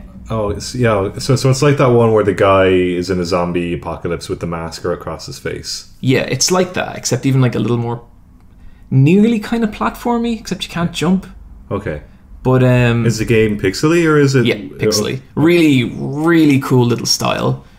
It shares some DNA with Undertale, where it's like they're both heavily influenced by Earthbound, but whereas like there's a kind of like hopefulness and a whimsy to Undertale, there is a whimsy to Lisa, but like it's such a dark game, like really incredibly dark. There's all like, you get a bunch of party members, right? And you know, you can get loads of them, and like they're all really cool. Like right now I have a cowboy, a masked wrestler, and this guy who loves telling stories, and that's the posse I roll with, and they're really fun. But like there's one bit where we just got completely overpowered by this other band of like, you know, post-apocalypse people, and he just goes, okay, I'm going to steal all your items, I'm going to cut off one of your arms, or I'm going to pit kill one of your party members. Pick one. And you have to pick one. And if you kill a party member, he will kill a random member of your party. So you can't even pick? You can't even pick the storyteller dude because he's the worst? He's actually great. Like, I know, a cowboy and a wrestler. True. I like storytellers. Shoot him dead. Cowboy is a good chance. But and like it's really kind of grim, like really genuinely grim. And like later on, there's this sequence where you're playing. What did you do? I lost all my items because I liked my boys, which is like really hard to deal with because like it's quite a difficult game, and you need your items to help you, you know. And you can also get your arm cut off. Yeah, what happens if you get rid of an arm? So the way it works is like you have all these techniques you can do, and if you lose one of your arms, you just can't do them, and you can't do them for the rest of the game. I think losing your items is probably the quickest way. At least you can replenish some of them. It is, but like items are also like, this is a post-apocalypse, and items are really hard to come by as well. And like I feel it's such a disadvantage without the items, and I'm like, man, maybe I should have gotten rid of old Terry Hintz. But I really like Terry Hintz as a character. But then like later on, there's this bit, and like I've never seen a game do anything like this, where the same guy who he's this just abominable fucking warlord, and he's just there to mess with you. You are no threat to him and his army, and he keeps like capturing you and doing these awful things to you. He gets your whole party, and you have to play Russian roulette, your party members against his party members. And if you lose in Russian roulette, your party members are gone, and it's completely random. Like completely random. That's insane. How does the game compensate for, say, you do that roulette and everyone does die, like your party? By narratively, it does it by having established characters, like they all have their own little quirks and personalities and everything, but none of them come into or affect the main story. Okay. And then gameplay wise, tough fucking shit. Wow. Can you save scum? No. Well, you can, but the game is designed in such a way that these choices happen long after save points. And like what the whole game is about is like, it's based on a game called, so this is actually called Lisa the Painful. And this is based on a game called Lisa. And Lisa was a fan game of the game Yume Nikki, which we've talked about a while ago. Oh, okay. And it's kind of this horror game, and it's about this girl trying to get over abuse. She has a really abusive father. In Lisa the Painful, you play as her brother Brad, who is also trying to get over abuse, and the whole game is him trying to get over abuse. And it's like, you come out and like, you'll see your father just sitting there, and he'll like just disappear, you know, because like Brad is haunted by memories of this guy. And then it does all this like the whole game is about life being hard, and so like there's save points, you know, well, not even save points, there's like rest points where you can get all your health and you can get all like your health and your, you know, magic points back. And if you rest at one of them, there's a chance that something really bad will happen. There's a chance that you'll get kidnapped by bandits. There's a chance that all your stuff will be stolen, that you'll be poisoned, or one of your party members will just be killed like forever. And it's a fucking harrowing game, but it's riveting. Yeah, so you're having a good time. Oh, I'm having a super good time. Okay. But this is me, the despair addict. Yeah. And I love the choices the game is making me make. Like, I'm having a blast with it. Can you only play this on Steam? Maybe. Are you like you're playing this on your computer? Yeah. Okay. I think, yeah, I downloaded it off Steam, but I know it was a Kickstarter game as well, and they usually have Mac ports, so maybe. They do. But I just love to play it on a games console. I'd really like it to come to PS4. Yeah, I try to avoid playing games on my computer. Yeah.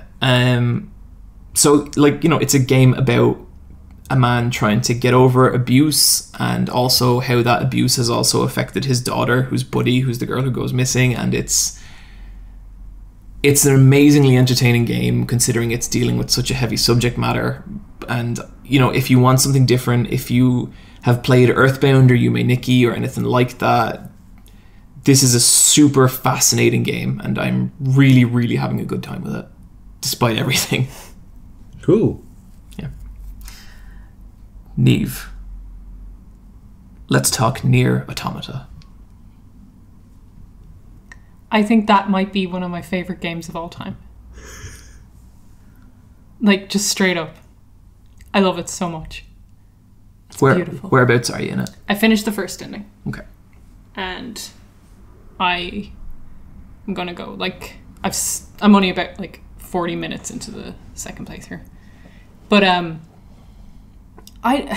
that fucking, like, the first 5 minutes of that second playthrough, right? Yeah.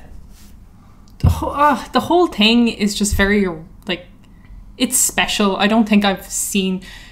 When you talk about the story of kind of, like, you have robots and it's just like, but where does AI become real intelligence, and when do people start having feeling, and what is humanity? That story has been told to death, like, in every medium forever. And it's an interesting story. What this does, and what makes it interesting, is the character you play as, the android, is a stopgap between humanity and robots. So you are a entire class, a group who's made in servitude of the human race. And your mission is to destroy another created being, a robot, who's more similar to you than you could ever know. You know, it's like you're this stopgap. So they're kind of like, what makes me so different from these robots? And that's kind of what you're watching.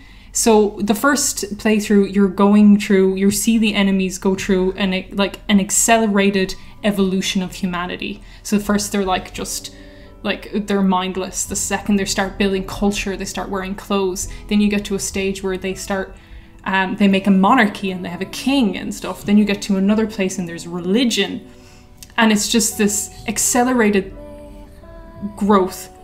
And then you're the android, and you've kind of got this viewpoint where you're created to destroy these things, and these things start asking you questions about their reality and who they are, and you as the android have to consider your place in between these two things. I think it's really interesting as well because it's totally not framed as any kind of fair fight. Yeah. Like you are punching down. Like these robots do not have the capability to deal with you. And I think that's really interesting. That's why I think, you know, the way you're saying you didn't really like the battle system too much, I think the battle system works for that. You know, like I really enjoy the battle system, and I feel like I am punching down sometimes. I feel like I'm super capable and I'm so fucking slick, and they're like shitty and clunky, because they are shitty and clunky. You know, Yeah, they're like wind up toys, Yeah, and I am yeah. slick as hell. And like, if there was any more depth to it, I'd be like, why can you be on my level? The only battles that have given me trouble are the aliens who are on my level, you know. It's just a narrative branch that I've never seen in a game, and that story bleeds into everything. It bleeds into the UI. It bleeds into the just every aspect of the game. Every is the second story. you're in that game, every second of that game has a narrative justification. Yes. Like from the save screen to the menus to everything. Like fast travel, like your vague interactions with other players. Like it's just really, really, really something special, and I like it a lot. That's awesome. That's really, really good to hear. So I've beaten ending B. Yes. And so, like, you know, I had quite a lot of criticisms with the first part of that game, and I wouldn't say those criticisms are gone, but I think my experience with Route B was a vastly superior experience to my experience with Route A. It fixed a lot of the problems I had, and some of it like the shitty map stuff. Did you see how the map is? I don't. Did you see that? I saw. I don't care. Okay. What I'm talking about is this new person's in a village, and you can say that you think the map sucks, and they're kind of like, yeah, we've got a lot of complaints about the map, but that's just the way it is. You're not meant to see it in great detail, and you should probably look around the world a bit more. And like, to be honest, I got used to the map. After we were talking about it, I was 6 hours in. After 8 hours, I knew the location, so I didn't really need the map. That's what I've started doing. Like, I've started just orientating myself with my eyes, which is incredibly difficult for me. But that's what they're telling you to do in that little thing. That's what he told me but to do. there's stuff as well, like, if you're in an interior, you can see that interior in the map. There's no way to blow that interior up. And so trying to find your way to the red dot is incredibly frustrating sometimes. I think you just have to see it in the most limited terms. Like, you look at the red dot and you go, okay, I have to go left, then right, and then you just like... But then sometimes you don't have to go left and right. Sometimes, like, the dot is, like, over way north, and you have to go really west and then go north to get to it. But yeah, you but don't you can know. see that path if you look at it close enough, and you kind of go Not on through the it smaller enough. one. Like, on the small map, when you're in an interior. Oh, I never use the small map. I just flick in and out of the old map. I got rid of the small map. Yeah, it's bad. But, I like maps. I was actually talking to a guy on Twitter. Sorry, I forget your name, but and he's really into maps. And he was saying, because I was saying, is this all by design or is it just a shitty map? And he was saying it's completely by design because they do nothing a map needs to have. Like, it doesn't have a north. You know, it has no usable functions a map should have. So it's kind of bad by design. I don't know if that's a good decision, but it kind of adds to the charm of everything. that definitely did not add to the charm of my situation. Like, I found that really frustrating to the point I didn't want to play the game. You're really bad at directions.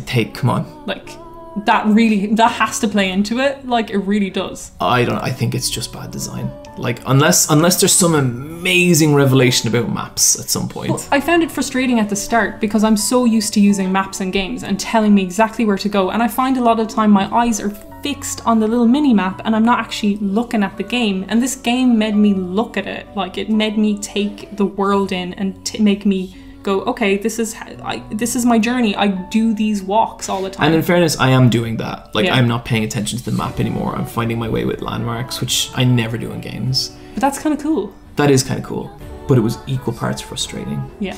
But anyway, so I played through Route B, and the gameplay changes up a lot in Route B, and I would say they actually add another layer to the combat, and I didn't actually realize how much of the new layer there was. Like, essentially you learn to hack in Route B, and so you're going into enemies, hacking them, come out, like, still fighting them, and that actually really added a lot, because I felt like there was stuff like a big enemy would come take a massive swing at me, my hack would get into it just as it took the swing, then I'd get in there, do like a little hacking minigame for 10 seconds, jump out, then dodge its attack, and like that felt fucking cool, and I was like, okay, I now feel like the super slick killer cyborg that I think, or, you know, killer android that I think the game has wanted me to feel like. And then it also starts filling in a lot of holes in the game's narrative, which I know were there by design. Like, there's no question that it gives you very little on the way through, unless you're going to read into it yourself. And that started getting very satisfying, and just some of the stuff it was doing was, it just all started going a direction where now I'm really becoming properly interested, and I really want to see where the game's going. Like, I'll put it this way. I beat ending B of Nier, I thought about it, and the next morning I ordered a capture card because I was like, okay, like, now we're talking. Cool. That makes me really excited, just because I had such a great time with A. And I think I liked how it wasn't telling me anything. I was just seeing it and kind of just 2B's reactions to stuff happening in the world. Like, you find there's this, like, every mission isn't, it's like, you know, with The Witcher, and people praise the mini missions because they kind of, their own narrative, and they're as rich as the main story. The side quests in this are the main story. Like, they're building up to this greater picture. So, like, you find this, you're going looking for a missing resistance member, and they're dead, and you find this, like, little robot there as well, and he's like, they killed them all. He lost all of his squad to the resistance member, and both of them were out looking for revenge, and one of them lost. And 9S is just like, revenge? Like, these robots can't think of revenge. That's like way too advanced for them. Yeah. And like 2B is like, I don't know, it looks like that's what it looks like. And it's just like, that's it. That's all they give you. But you're kind of like, okay, they're getting sentience, they're caring. And like, I know it's so like smack bam in your face, but then later on you go back to another area and they're learning arts. They're putting on Romeo and Juliet, which is one of the like first plays I think everyone learns as a kid.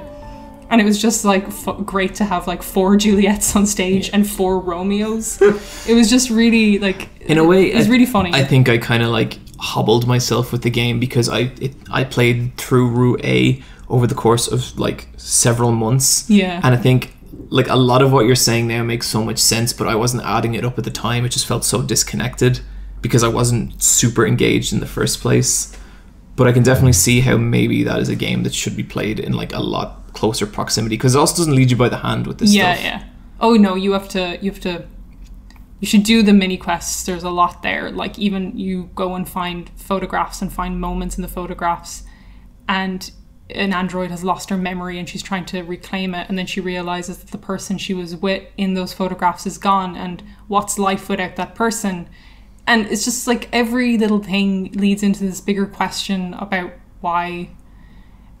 And some of it's corny, but some of it's really genuine and sweet. Yeah. There's one side quest I liked where I had to find a missing person, and then like it turns out they're dead, and you come back and you have to tell her girlfriend, and her girlfriend's like, she was a really fucked up person, so I'm glad she's dead. And it's like, what? Yeah. There's this location change that happens halfway through. I'm not going to spoil it, but it's extreme, and it was one of the coolest fucking things I've ever seen in video games. I absolutely loved it, and I screen capped the shit out of it, and I'll never share them because I think it's something people need to experience. Okay, I will. Yeah, play it, Bryan. I will, but I'm going to wait until the autumn season. I have no idea what Brian's going to make of this at all. I don't know. It's such a weird game though. Like, I think I like weird games. One of the reasons I have trouble relating to it is because there's nothing else like it. Like, even the original Nier is nothing like this. Mm-hmm. It's a Platinum game. No. No. Like, nothing. In terms of its relationship to the old Nier, there's a few cameos. But the best isn't that it's such a great cameo? It's such a good cameo. It's so fucking funny. But it also feels like a lot of it is about evolution, and Nier is like super old timey, like beast fighter. And Nier is also really character based. Yeah. Like it's really character centric. This one is not character centric at all. I would say, and I was thinking about this, Nier, like the original Nier, is the story about people. Nier Automata is about humanity and what makes people people. So it's harder to kind of grasp on to an individual story, even though I think I love 2B and 9S. It's hard to grasp on to that because it's about everyone, you know, rather than being about just people.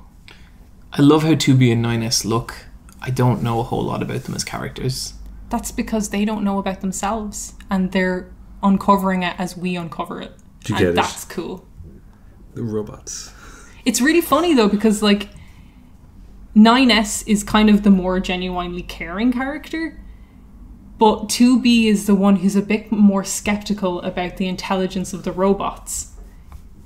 And it's there's- cool because like 9S is super skeptical at the start, but as the game goes on, he gets like super open to. Yeah.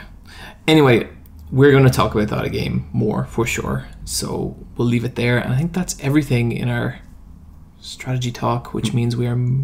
Yeah, pretty much. Well, I've started watching my girlfriend play Yakuza 0. I don't know if I'll play it, but I'm really enjoying watching it. I think that's a beautiful looking game. Oh man, it's gorgeous, isn't it? Yeah. So I'm participating in Yakuza 0. It's debatable, I think. Really, It's next on my list. it's You guys should play The Witness. Just Quicktime Events.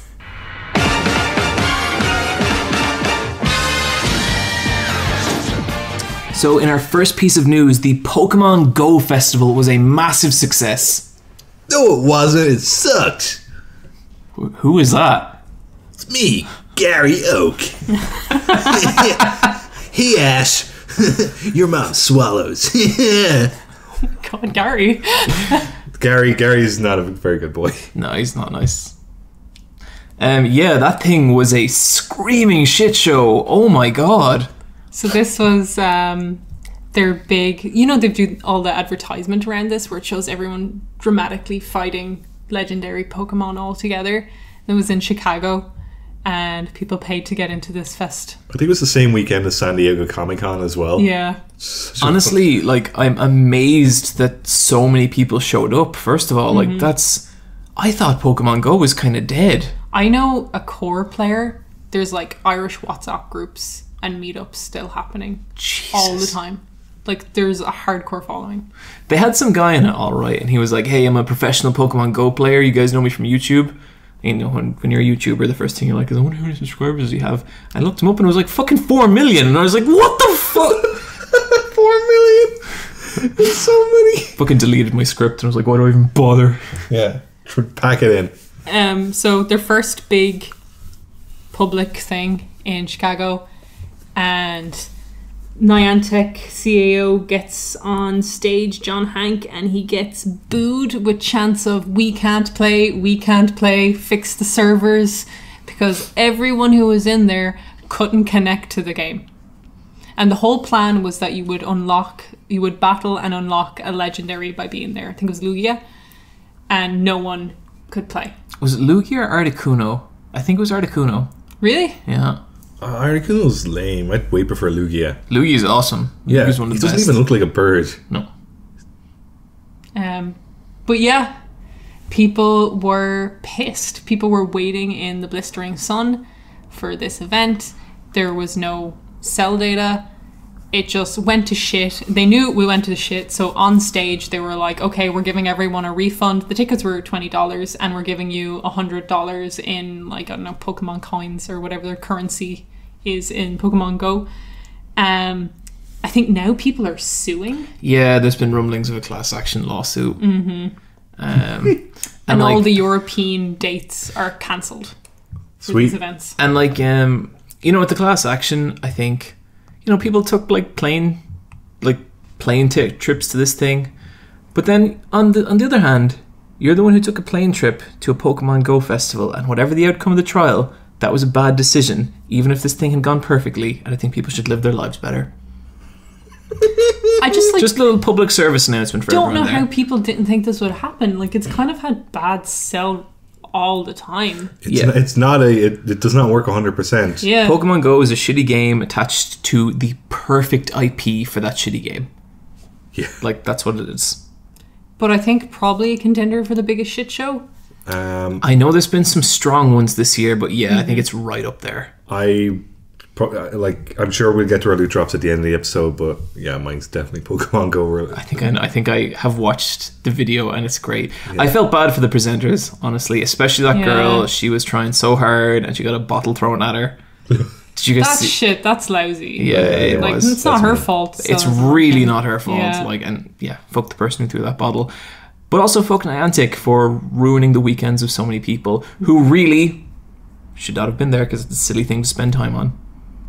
Like a Pokemon Go festival, for fuck's sake. Seemingly, they had contacted Niantic, all the kind of service providers, and I think Sprint provided extra stuff, and I think Sprint users were okay, but all the other providers were like, no, it'll be fine, that area will be fine. They projected the numbers and stuff, and it still just went to shit. So I don't think they were just like, we're not gonna check this. I think they tried to make it work, but I guess, like, their crappy game didn't work well enough. It wasn't just the cell data, because people were getting, like, server errors on the game itself. Yeah.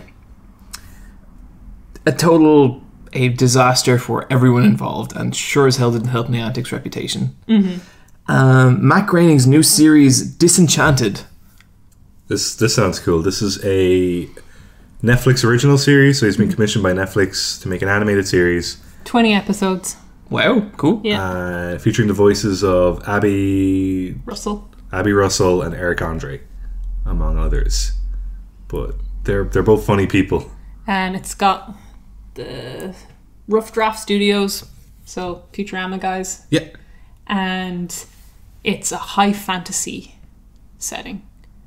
That's cool. I'd say that could be really interesting. I'm really looking forward to it. Like, Matt Groening's cool. Like, yeah. You know, he gets a lot of shit for how The Simpsons went to shit, and honestly, he didn't really have very much to do with it. Like, he stopped being involved after the 3rd season, so it's not really on him. But he went on and he did other cool stuff, like Futurama, which is a fucking fantastic TV show, and his comic Life in Hell is amazing. It's still going. It's still in publication every Sunday, I think. Life in Hell? Yeah. Man, when that's good, it's so good. It's great. Bungie fixes Destiny 2 objective. What's this? If you played the Destiny 2 beta, there was one objective that everyone hated, and I tweeted about it because it was like this fucking roadblock in a perfect, like, you had this great speed and then you reach this stupid turbine that has this aura around it that slows you down, so you can't time your jumps that you're used to, and you have to go into the turbine. There's a propeller going one way, I think I heard and about another this. one going around the other way, and you have to, like, hop it and get by and shoot out 3 kind of points in it. And it was just this horrible, stupid, crappy environmental puzzle that slowed everything down, and it sucked ass. And they heard everyone's pleas, and it's being removed. Cool. Good stuff. Yeah, I'm really happy. I like when games do that. Yeah, it really was awful. Apparently one of the maps from ARMS got removed because people hated it so much. SNES Mini Walmart pre-order fiasco. Oh, this was fucking weird. So yeah, I think Walmart, in terms of us, like, because we don't shop at I've Walmart. never been in a Walmart, and I've never seen a Walmart. I've seen them. They are like one of the biggest. Like, it's like a supermarket and then some. Like, they do the clothes, they do home electronics. I find supermarkets like kind of intense, so Yeah. I think I'd go insane in a Walmart. But this is kind of like a big supplier, and they would have received like a huge stock of anything. So people thought their pre-orders would be very, very safe with a company like Walmart, because they could probably get tens of thousands of SNES Minis. But it seems like they have like a set amount. I think what happened is, or what seemingly happened with the story, is the page for pre-orders for, I guess this is going to be the story with the SNES, but with the SNES Mini, the pre-orders went up everyone went apeshit, put their pre-orders in. Everyone thought, okay, yeah, this is safe. This is Walmart. Then rumors of it not being okay started happening, and then people started getting emails, and they finally got an email that said all the pre-orders that were placed that night are being cancelled. That the ad went up as an error. That's pretty bad. So is it just going to be a free-for-all for whatever stock they get? Yeah. Like, it sounds crazy. Like, all the pre-orders in Europe are over now. Yep. Now that I have a capture card, I now really see the value in a SNES Mini, which drives me insane. Why? You can borrow mine. Because I can just HDMI shit easy. Maybe why do you want to stream if you SNES beg to Mini? your fans, they'll give I you don't one. want to stream them, I want to record them. Okay, fair enough. John, just ask one of your fans. They'll give you one. Did you not get a pre-order in? No. I Oh. was doing something that morning. And then they were gone by the end of the day. Yeah. Mighty Number 9. Okay, I want to read this out. Take care to read this out precisely. Mighty Number 9. Physical rewards are the crap icing on top of a shit cake. Brian, was that you? No? That was me. Niamh, that was you. You were the wordsmith behind Yeah. that. That was very good. Okay, so that game came out June 2016. I backed that game, but I just backed the game. I also backed the game. Not to the physical Oh, I reward kind of thing. wish either of you got the physical objects. They're so good. I've played that game on PS4 and I don't like it. Oh yeah, no, it's a garbage game, but It's a shit game. Really, just no soul to it at all. But they had one of the tiers was some of the physical stuff, and so some of that was like t-shirts and prints. But one of them was a recreation cardboard cart of either the NES cart box or the Famicart or the Famicom cart box, because it's a retro throwback style. Yeah. And the instruction manual they made for it only fits the Western NES cardboard box. Just beautiful, guys. the manual they made as a reward does not fit into the box they made as a reward. Well, you for gotta this game. end as strong as you started. That's hilarious. They also said the manual would be in full color. Mm-hmm. It's in grayscale with a blue tint. Those fucking assholes. Seriously? Yeah. And you know how this can happen because someone laid the box flat, and the dimensions of the box flat with the bit that you have to fold up Oh, is the dimensions no. of the booklet. Oh my god. So someone just got the full dimensions, went, that's the booklet size. And it's like, I oh. think Concept are dead in the water. I don't think anyone is going to want anything, especially after all that Chinese triad no. shit. Do you know? Well, is it Concept or is it the other one? Because there's Concept, but then it goes like a level lower than that, where like it's the core team, isn't it? Concept are the developers, Yeah. and then there's a breakaway team from Concept who are like the creative powerhouses. It's weird, but it's Concept. Okay, because you know that they got acquired by Level 5. Oh yeah, they did. And Level 5 make Yokai Watch, Inazuma 11, the Professor Layton games, I think. Like, they make the 3DS games. I don't love everything Level 5 does, but they put out very consistently solid games. Yeah, and now they have Toxic. Yeah. Why did they buy that? There must have been some key personnel or technology, like that's what acquisitions are usually over. Yeah. So, I don't know. But yeah, it's really great to see Mighty Number 9 just continuing the shit parade. Apparently that game that's on the Switch with Gunvolt in it is meant to be pretty good.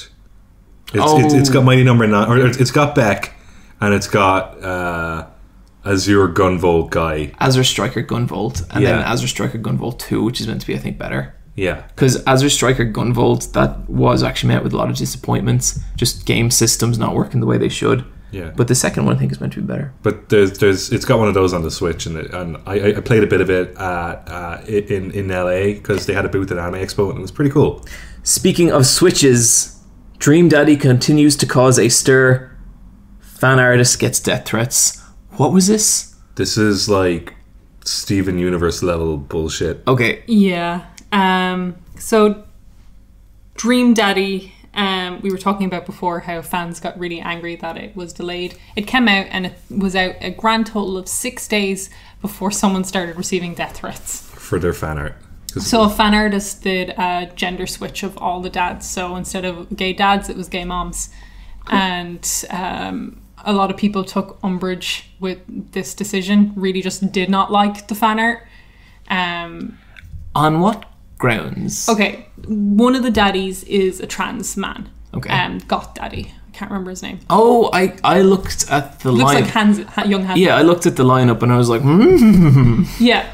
So that was the noise I made. people were Horse. upset that she drew the trans guy as a woman because they thought it was disrespectful to this character who's a fictional character.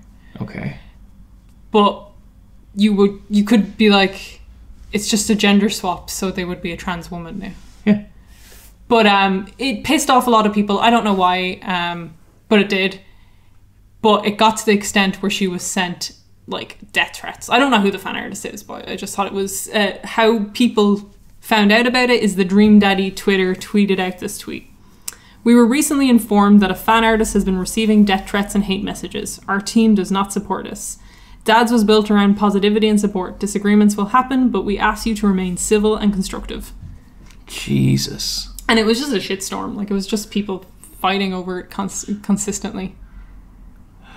Do you think that is someone just doesn't like Dream Daddies, like full stop, and is just using I this? think someone likes Dream Daddies, but someone really likes getting upset. Yeah, I think people latched onto this game and people were ready to be fucking angry about it. There's a term that like I think is kind of good, but it's kind of bad as well. I think it can get applied to a lot of stuff where it really isn't valid. But outrage artists, where there's just people and they just want to get fucking mad about stuff, and like you see that term used sometimes just people who really have a right to be mad, and sometimes you see it used for bullshit like this, and it's like, Jesus Christ, dude, it's a fucking piece of fan art. Like, who gives a shit? Yeah, you know. It's like, if you don't like it, just keep on scrolling. Yeah. You know, it's like, why does it get to the level of sending death threats? That seems really hypocritical.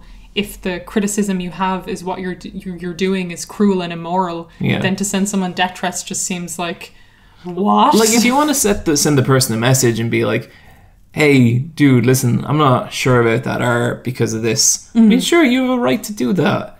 But, like, you're just being a fucking asshole who just, you know, at that point, you are just venting your personal frustrations on someone who did a piece of fan art. Yeah, it's like, it's fan art. It's not a representation of the game or the creators' like views of the game. Yeah, totally.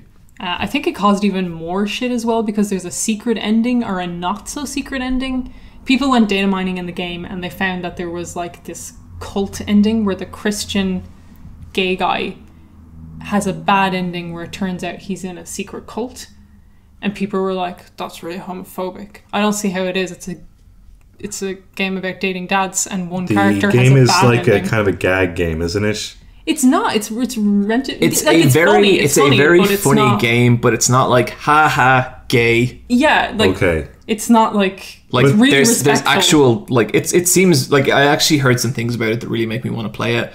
It seems very like sincere and kind of earnest. One of the creators is a game But man. but the game is silly, isn't it? Yeah, it's meant to be humorous. Yeah. Like, that's it. And it's just like, one of them's a cult ending. And they didn't even put it in it. Like, this is just some artwork people found in the game and stuff. And people were, again, outraged.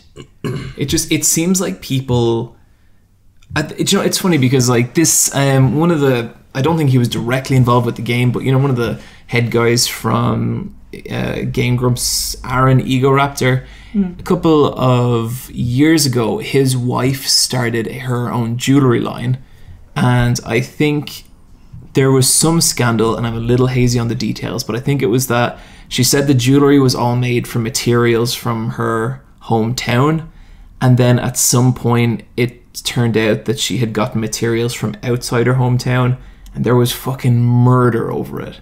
How dare she? And it's like, who gives a shit? Like, how many people who are angry about this, how many of the Game Grumps audience are that into jewelry that they would care about it? But they just had this thing where it was like, one of the Game Grumps had committed like a scandal. Like, there was just some little thread and they just became angry about it. Now, maybe I have the details of that wrong. This was kind of secondhand explained to me. But that just seemed like a ridiculous thing. And it kind of comes down to this weird, I think, entitlement, honestly. Like, I think people get weird with that stuff. We're going to get into that in a little bit. But yeah, just fucking chill out, guys, for Christ's sake. Just go watch something you like. Don't be mad. Listen, go check out Kakegurui. It's a really good time. Do you know what? You guys should check out the Ready Player One trailer. I think everyone knows we're all Ready Player One fans here. Huge Ready Player One fans. I don't know anything about Ready Player One. I know Steven Spielberg is directing this film. His previous film, The Big Fucking Giant, was a good film. Who the fuck saw that film? Are you talking about the Iron Giant? No. The BFG. Steven Big Spielberg. fucking giant. Yeah, the big fucking. Okay, can I shoot here for a little bit? Can I tell Steven Spielberg hasn't been good in fucking years. Yeah. Like decades. His newest shit is garbage. It's so bad. It's all like films were made like 20 years ago and everyone's like, oh, it's a modern classic. Oh, that fucking film piece of shit about the alien, what's it called? E.T.? No, that's fine. That's a fine film. What, War of the Worlds? No, the other one about the aliens. War of the Worlds was kind of bad though. Close Encounters of a Third Kind? Oh, I think it's got a number for the title. Yeah, Super 8. Yeah, there we go. That's such a shitty That's movie. directed by J.J. Abrams. Yeah, and he was fucking produced by Steven Spielberg, and his fucking shit is all over it. Yeah. Oh, it's so bad. I only saw it once, and I couldn't see the film because it was shot in dark. I couldn't see the movie. It's too so. dark. Oh my god! And yeah, the worship of that man has to stop. He hasn't done anything good in so long. Did you guys see Tintin? No. Came out in 2011. Uncanny Valley Tintin. It's stylized, so it's not uncanny. It's like, it's but meant the to design's just stylized, but people have like skin texture. Yeah, that's what I It looks mean. Like really they have fucking flesh over their knobby nose. Oh yeah, because it's like a super detail. Like yeah, but like it's pretty good. So yeah, I think Steven Spielberg is the perfect director to direct Ready Player One, which I've never read, but I've had the entire plot dictated to me, and I think I would absolutely hate read that it. movie. Because Reddit. someone told me it was like, what's one of the most classic books of all time? War and Peace. It's a War and Peace for gamers. And I was like, oh yeah. I'm a gamer. There's a female character in it called Artemis, but the 3 is an E. The E is That's 3. sick. And one of the lines is, she wasn't like other girls. She found like Monty Python funny. Shit you not. And then there's another bit where he meets 2 Japanese guys, and guess what they're obsessed with? Honor. Honor. Bryan, how much would you give to meet a girl who thought Monty Python was funny? I'd have a conversation with her about Monty Python like once. I'd but be like, that'd hey babe, want to get married? I'd probably, That's what he thinks. I'd That's probably the main pay thing like he a thinks. $5. Is that a lot of money? So it's just like, it's literally every reference, every fucking reference shoved into a book. So I genuinely believe that the worst sentence in the pantheon of humanity is, do you get the reference? I fucking hate that so much. I hate anyone who references anything and expects anyone else to get it. Even if it's a reference I know, it turns my blood to ash. Like, I hate it. This entire book is built around references. I know. Hey guys, I'll be back. Oh! That's from the Terminator 2. I just think, make a real joke. Like, put your actual soul into something and say it. Don't make an obscure fucking nod to some piece of shit 80s movie. But here's the thing as well with it. I was thoroughly entertained from start to finish. Like, it's so full of shit, but it's really, really... It's like a perfect shitty book. Like, you're It's good having shit. such fun time. Okay. Armada, his second book, is worse because it's basically a better retelling of the first book, Ready Player One. So you know all the tricks. But you know the Japanese Spider-Man? He has a mech. The guy in the book's final, push to freedom is he calls Japanese Spider-Man's mech, because people don't even know that Japanese Spider-Man had a mech. I hate that so much. But- That's but- so bad. But the author knows. Oh, the And author knows. He knows. He knows a lot of shit. He's seen a Because- lot of things. He's been on TVtropes.com and he knows a few things about pop culture. I don't want to toot my own horn here, but I have been on the front page of Reddit. Yeah. That's me doing an impersonation of someone. Although I have been on the front page of Reddit. So- it was fun. You know how we had the Quicktime events and you guys were so ready to get rid of Ready Player One from the list? Yeah. The reason I bring it up is because I watched the trailer and I didn't understand what was going on. But then it has the logo, and I thought there was something very clever with the logo. The logo is actually a maze. It's all the letters are all compacted into each other, but some of them are unsealed, and you can actually go through the maze, and there's an egg at the end. Wow, it's like a reference to a puzzle. Yeah, I thought that was a clever idea for a logo, because someone had to actually like come up with an idea for a maze. So that's something. That is a very Bryan thing, alright. Yeah, that I don't know anything about this, but so far I'm impressed. Fucking sold on that maze. I am sold. I think I'm going to go see Ready Player One for my birthday party that you two are invited and you must attend. I would go see it for your birthday. I think it would be a good drinking film. Drink every time you get a reference. Like you'd be hammered. You'd be rolling out the seats after 2 I minutes. think I'll drink every time I'm enraged, and I'll get like 7 minutes in. Like, I think it's going to be. be a really fun time to watch because we're going to laugh our asses off at it. But what makes me sad is this is what gets made. This is like the movie that's just like, hey, do you get it? Do you get other movies? Is the movie that's made instead of like a new interesting thing. It's just so fucking soulless. Just watch Baby Driver. Yeah, I will watch. I'll watch Eagle Egg. Eagle Egg? That's not his name. Oh, and then the guy that's in Ready Player One is the guy. That's Eagle. No, he's Who the fuck is Eagle Edworth? Ansel Elgort. Who's that? The guy from Baby Driver and Fault in Our Stars that I have a crush on. Oh, that weird little fucking Play-Doh man.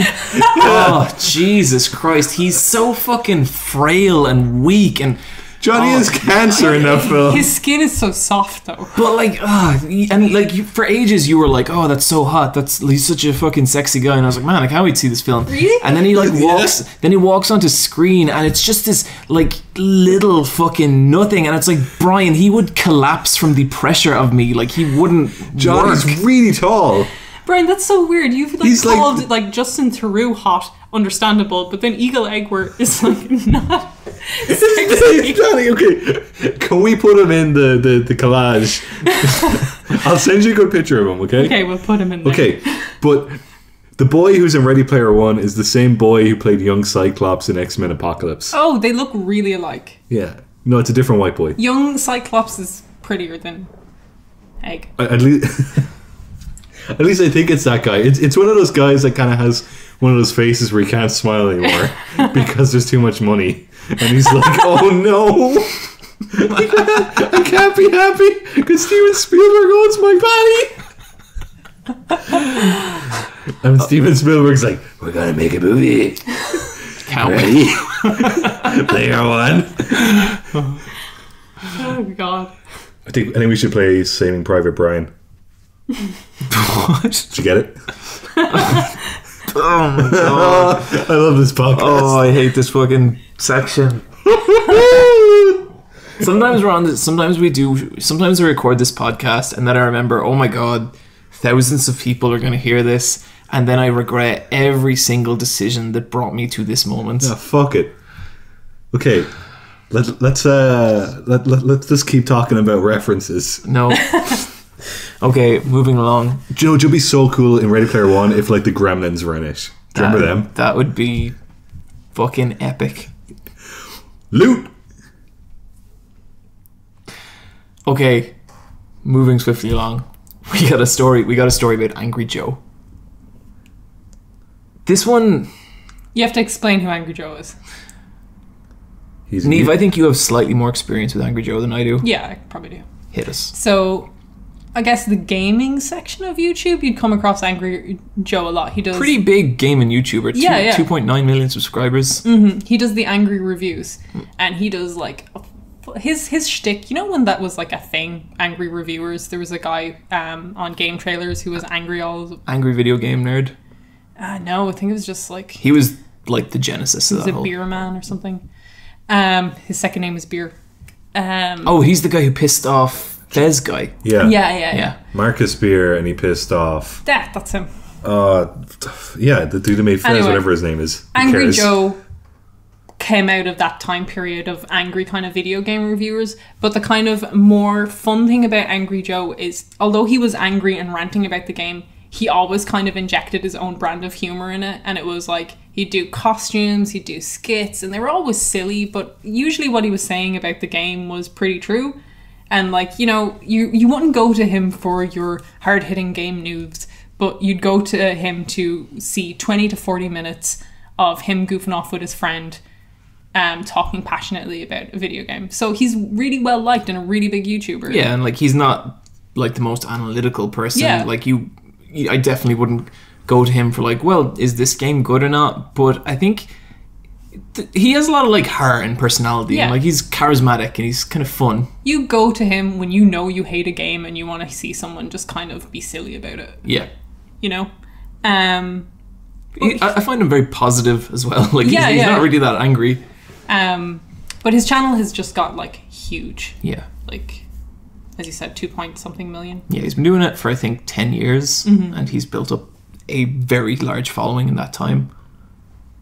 And recently, so he put out a video saying how like he was going on holidays for 2 months, but what this meant is that he wasn't going to do any more angry reviews, which is like, that's what kind of made his channel big. Instead, he was going to focus purely on like his like quick reviews and his like Game of Thrones episode breakdowns and all this kind of stuff. And he was met with huge backlash from his fans, like crazy backlash. And there's a really concentrated effort to like downvote his videos and like, you know, leave kind of mean comments and all this kind of stuff. And it kind of culminated in him like leaving this just big explanation video about his position and how he was feeling, and like you can tell like he's a man kind of at the end of his rope. Like he needs a rest. He really needs a rest. And you know, a lot of people are accusing him of being lazy and like abandoning his fans and all this kind of stuff, and it was like, honestly, it was something I found pretty hard to watch. It's just super shitty. This guy is putting so much work into making free, fun content for people. He doesn't even have a Patreon. Yeah. You could not pay for his content if you wanted to. Mm-hmm. And just to have people call him lazy, it was just really shitty. Yeah. And definitely after like looking into this for a while, it genuinely stopped seeming like outraged fans and more just people actually like nearly kind of bullying this guy. Mm-hmm. You know, and like obviously he's a huge YouTuber. Like if you look at his views, you can tell he makes a lot of money. But like if you if you look at the work that goes into his videos, and like I said earlier, like I don't think they're the most analytical videos or anything like that, and I don't think they are, but a tremendous amount of effort goes into it. He has like fully like costumed, acted out segments with like full-blown special effects and everything, and like they're done to a higher standard than you would think this kind of content would be, you know? And it really sucks to see people dogpile him like this. Like it genuinely does. And I think also like it does show this kind of increasing gap between a YouTuber and their audience, and I think people get very specific ideas about what it's like to be a YouTuber. And like, you know what I'd say about YouTube, it is the best job I've ever had, and it is the hardest job I have ever had by far. Like it is as much, and like I can, you know, it wasn't that long ago that I was looking at people who were full-time YouTubers and being like, man, I would give anything to be able to do that. And that still stands, and like I love my job, but it is an incredibly fucking difficult job to have, and like to stay creative and to stay on all the time, knowing that like, you know, I hope this next video is a hit, and like even if it is, what am I going to do for the video after that, and the video after that, and the video after that? Like you're never off, you're never not thinking about YouTube. You're always trying to think of what the next big thing is, and like watch out for like any kind of potential holes or anything that could go wrong, or you're going to piss people off by saying this, and then, you know, eventually no matter what, people get pissed off with you, and that pressure is always there. It's a weird fucking job. Like it really is. You're a pseudo celebrity. Like, that's what it is. You make a community of people who follow you, and you know what people are like to celebrities. You know, they kind of, once you get put on a pedestal, you stop becoming a human, and people assume your life is one way, or assume you do things one way, and they would just die for that.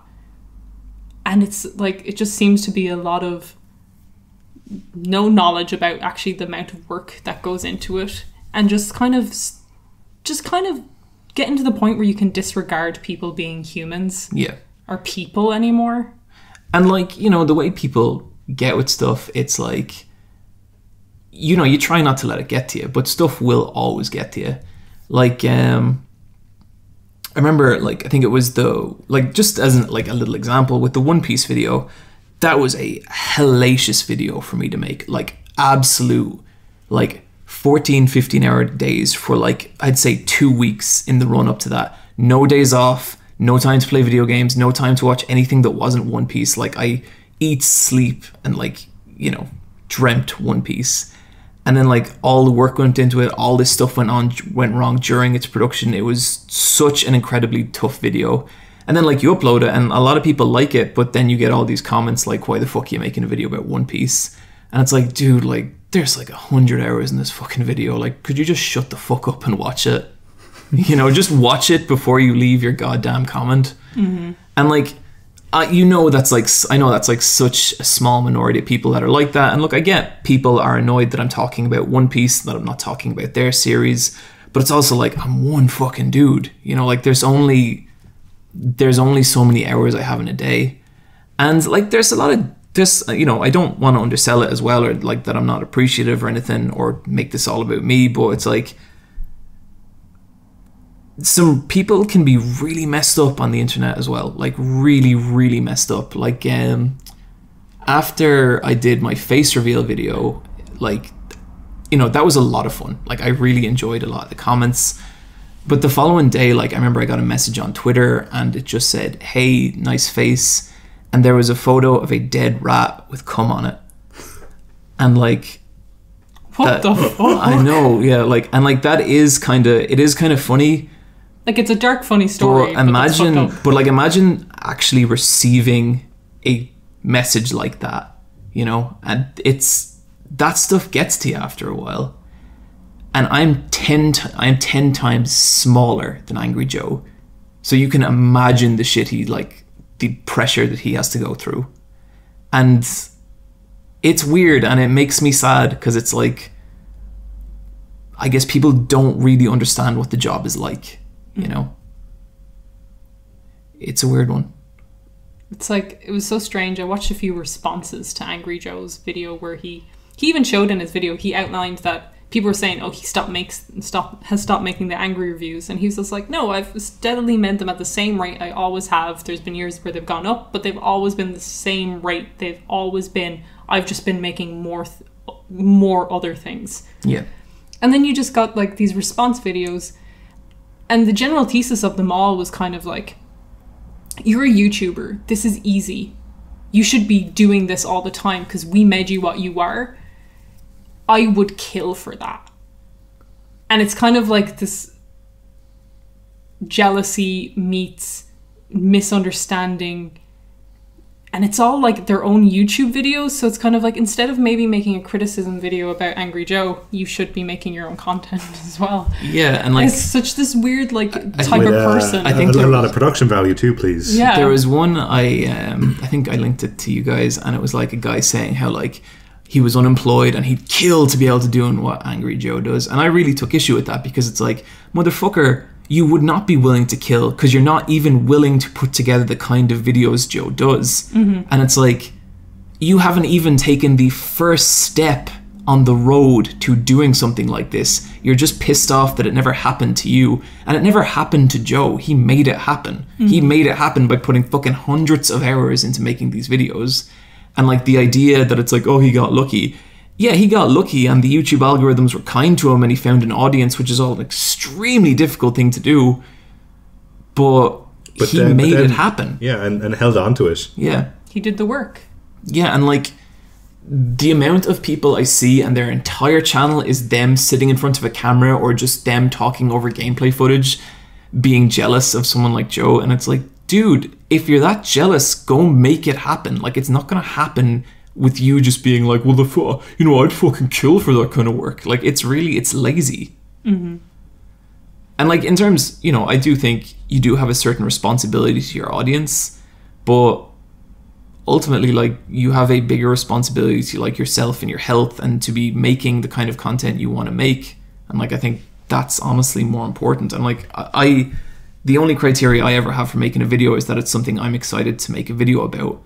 And that's the only way I'll ever put out good content. And I know that, and I think a lot of my audience understand that, and I really appreciate that about them. But it's sad when you see, and it's not the majority of Joe's audience, it's like, it's just a very vocal minority, but it's sad to see that happen. So he's on holidays now while people are actively trying to destroy the stuff he's made. Yeah. Sucks for Joe. People need to stop being assholes on the internet. Leave him alone. That's what so many of our conversations come down to. Don't be an asshole. It's a very easy thing. Just stop being an asshole. Do you see that Total Biscuits channel is being like mass unsubbed as well? What? Why? There was a con and someone asked a guy, I think Total Biscuit maybe runs the con or he's some kind of leadership part in it, but some guy asked another guy at a panel, are traps gay? To be a stupid asshole, just to be kind of like, hey, this is funny. Total Biscuit found out who it was and was like, okay, you're kicked out of the con, and kicked him out. And then the angry YouTube commenters were like, shutting down criticism, you kicked out a guy for a joke, kind of thing. And now it's mass unlikes, mass unsubscribes. I can't believe you're this type of person, Total Biscuit. It's kind of like, come on. Sometimes I feel like having like a big audience, and like, I guess I just want to make clear, I know like it's really not the people who are going to be listening to this podcast, because I know most of the people who come to this podcast from the channel are usually pretty into it, and like honestly I get off easy by having a very nice audience, but like sometimes it is honestly like just having a massive dragon that like is there for you and will support you but could also turn on you at any moment. You're like Cersei. I'm just like, wait, Cersei or Daenerys? I meant Daenerys, but you kind of more are like Cersei. She's doing all right. Yeah. But that's what it's like, and that's a lot of pressure to live under on a day to day. And like, sometimes like I get people being like, how do I get into this line of work? And it's hard because you want to encourage them, but you're also like, I really want to try and set up the kind of life you are getting yourself into as well, because like it can be a really isolating existence as well. Like you can go days without seeing anyone, and yeah. I really love this job, just to be clear, but I guess this whole story did bring out like a lot of... It made me think about things a lot. No job is perfect. No. It doesn't work like that. Like, that's life. Yeah. Thankfully, we had a piece of news that completely counterbalanced all the negativity. Guys, when I say Sonic the Hedgehog, what do you think of? Fastest hedgehog in the world. The coolest hedgehog in the world. That's right, his rogues gallery, the collection of villains that make up the evil halls of Sonic the Hedgehog. The classics, Metal Sonic, Dr. Eggman, Knuckles sometimes, Shadow the Hedgehog, Big the Cat maybe, I don't know, I never played that game. Chaos. And finally, we have the newest addition to the Sonic Villains Archive, Sonic's greatest rival, and maybe the greatest video game character of all time. It's Infinite. Niamh, could you time Infinite's music to play when I thought. Wait, can we play it throughout this conversation, or will we play it over? Maybe have it slowly rise as I'm kind of doing the build up. I'll do something. Okay, yeah. This is Sonic Forces. This is Sonic Forces, and they have just revealed the bad guy, and I love it because you're like 20 seconds into the trailer, and Tails is like, "Whoa, he's faster than Sonic!" Holy shit! That cutscene is so fucking cool. I lost it completely when like the trailer starts and it's like fucking dubstep rap and him, and it's so perfect, and it made me so happy. He's such a cool character design. So he's like a red Sonic shaped thing, but he has the most overcomplicated helmet. Oh my god. With, Is like- it a helmet? Is that what's happening? Well, like, it's something. It's something, yeah. Is he an animal? He's like kind of a Cthulhu-esque. A kid I feel body. like he's like an eldritch Sonic the Hedgehog character, and I genuinely think that's awesome. Yeah, and like he's better than Sonic. He's more advanced. But so my girlfriend Rebecca is a huge Sonic fan, or well, like grew up with Sega and has a fondness for Sonic in her heart. And I said to her, "Isn't that so fucking genius of Sonic Team to come up with such an original idea for a Sonic villain? He's like Sonic but evil. They've never done that before." Never. Not even twice before. No. I'm just looking at his design here, and he kind of has a fox tail, ears like a bat, kind of sonar ears, and then kind of tentacle hair. So he is the character creator gone wild. Like, holy shit. He's such a cool design. Like, I'd definitely have sex with that. Yeah, totally. I'd toss it on the pile of Sonic characters that I'd be willing to do it with. Okay, I- who's your Sonic boyfriend? Infinite. Yeah. So what happens is I'm home alone. Infinite busts through the Christ. window, and I pull down my pants and I present my bottom and I go, "Here you go, Oh my sir. god, no. Here you go, sir. I am your dumpster." I have that exact same story with Rouge the Bat. Where like I'm in your position and it's the exact same. She flies in the window. Yep, exactly the And same. you just lie on the floor and you stick out your tongue and you go, Oh god. Anyway, "Here we go." So Niamh was fucking Niamh- I was traumatized. just like, okay, like how much of that am I going to cut out? Niamh, your turn. Yeah. Cream the rabbit.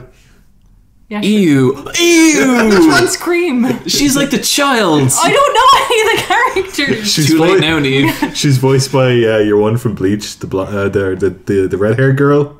Or Or Hime. Yeah, same voice Oh my actor. god.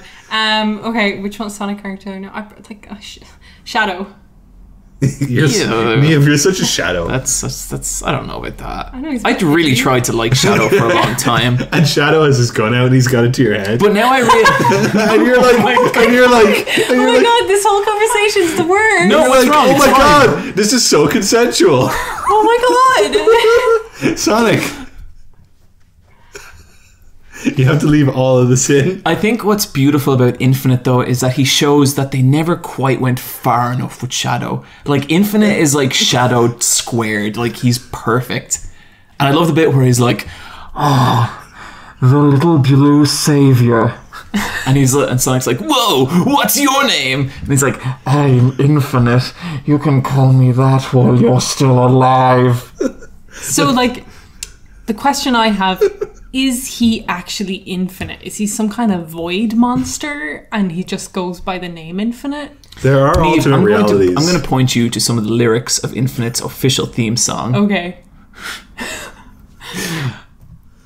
I want the song played at my funeral. I'm trying to I want the song played as the coffin is lowered into the ground. I think it's like, "I'm the roughest of the rough. Oh my god. I'm the tallest of ways. I am the darkest of something. I'm the darkest of days." And it keeps going, and then at the very end of the song it goes, "This is what it takes to be infinite." If you're messing with me, I am a dangerous weapon. I am the sharpest of blades. I'll cut you down in a second. Cause I was born in this pain. It only hurts if you let it. So if you think you can take me, then you should go and forget it. And after all, Shit. It's dope as fuck. So I don't even know how ironically I like this character or not. All I know is I kind of want to buy Sonic Forces now because it has the character creator and I can create little Super Eye Patch Wolf and I can watch fucking Infinite do his thing and I can watch him fucking beat the shit out of everyone. I hope he like rips off Big the cat's face. He just rips it off and eats it. And then like he looks at Sonic and then the music comes in. "This is what it takes to be infinite." It'd be cool if he like looks at Tails, and then Tails looks back, and he only has one tail now. Oh shit, that'd be so good. Yeah, and then like he looks at Knuckles, and Knuckles is like, "Well, I'm sorry, sir." just full blown, like Knuckles just goes completely suburban around him. He's like, whoa, sorry. I'd like if Shadow the Hedgehog pulls up on his motorcycle and he's like, "This time I've got you, son," and then both his arms are gone. I think it shows Eggman during it, and he's like, "Yes, it's all coming together." God, we have run late on this one. It's fine. It's all about Infinite. It's all about Infinite. It's forever. Okay. I guess we didn't have it on the docket. One last little piece of news. I think we were all a little saddened by Chester Bennington passed away. Yeah. That was fucking heartbreaking. Really, man, like I said on Twitter, I totally grew up listening to Hybrid Theory and Meteora, and I think 1,000 Suns is a really fun album as well. I really, really like that. But really tragic, really was really sad to hear that. And like, I'm totally the kind of guy when people get upset about celebrities, I'm like, "Oh, what the fuck you doing?" I'm that dickhead. I get it now. I'm like, oh shit, okay, I understand. He's definitely someone who's part of your posse. Yeah, totally. Growing up listening to him. Absolutely. Like, really sad, and especially, the circumstances surrounding it. And I guess just like, given his place in pop culture, and that was he was, he did something special. Like, no matter what you think of Linkin Park or their music, he was definitely part of a time and a place, and that was really cool. For sure. Mm-hmm. Yeah. Now let's move on in to some emails.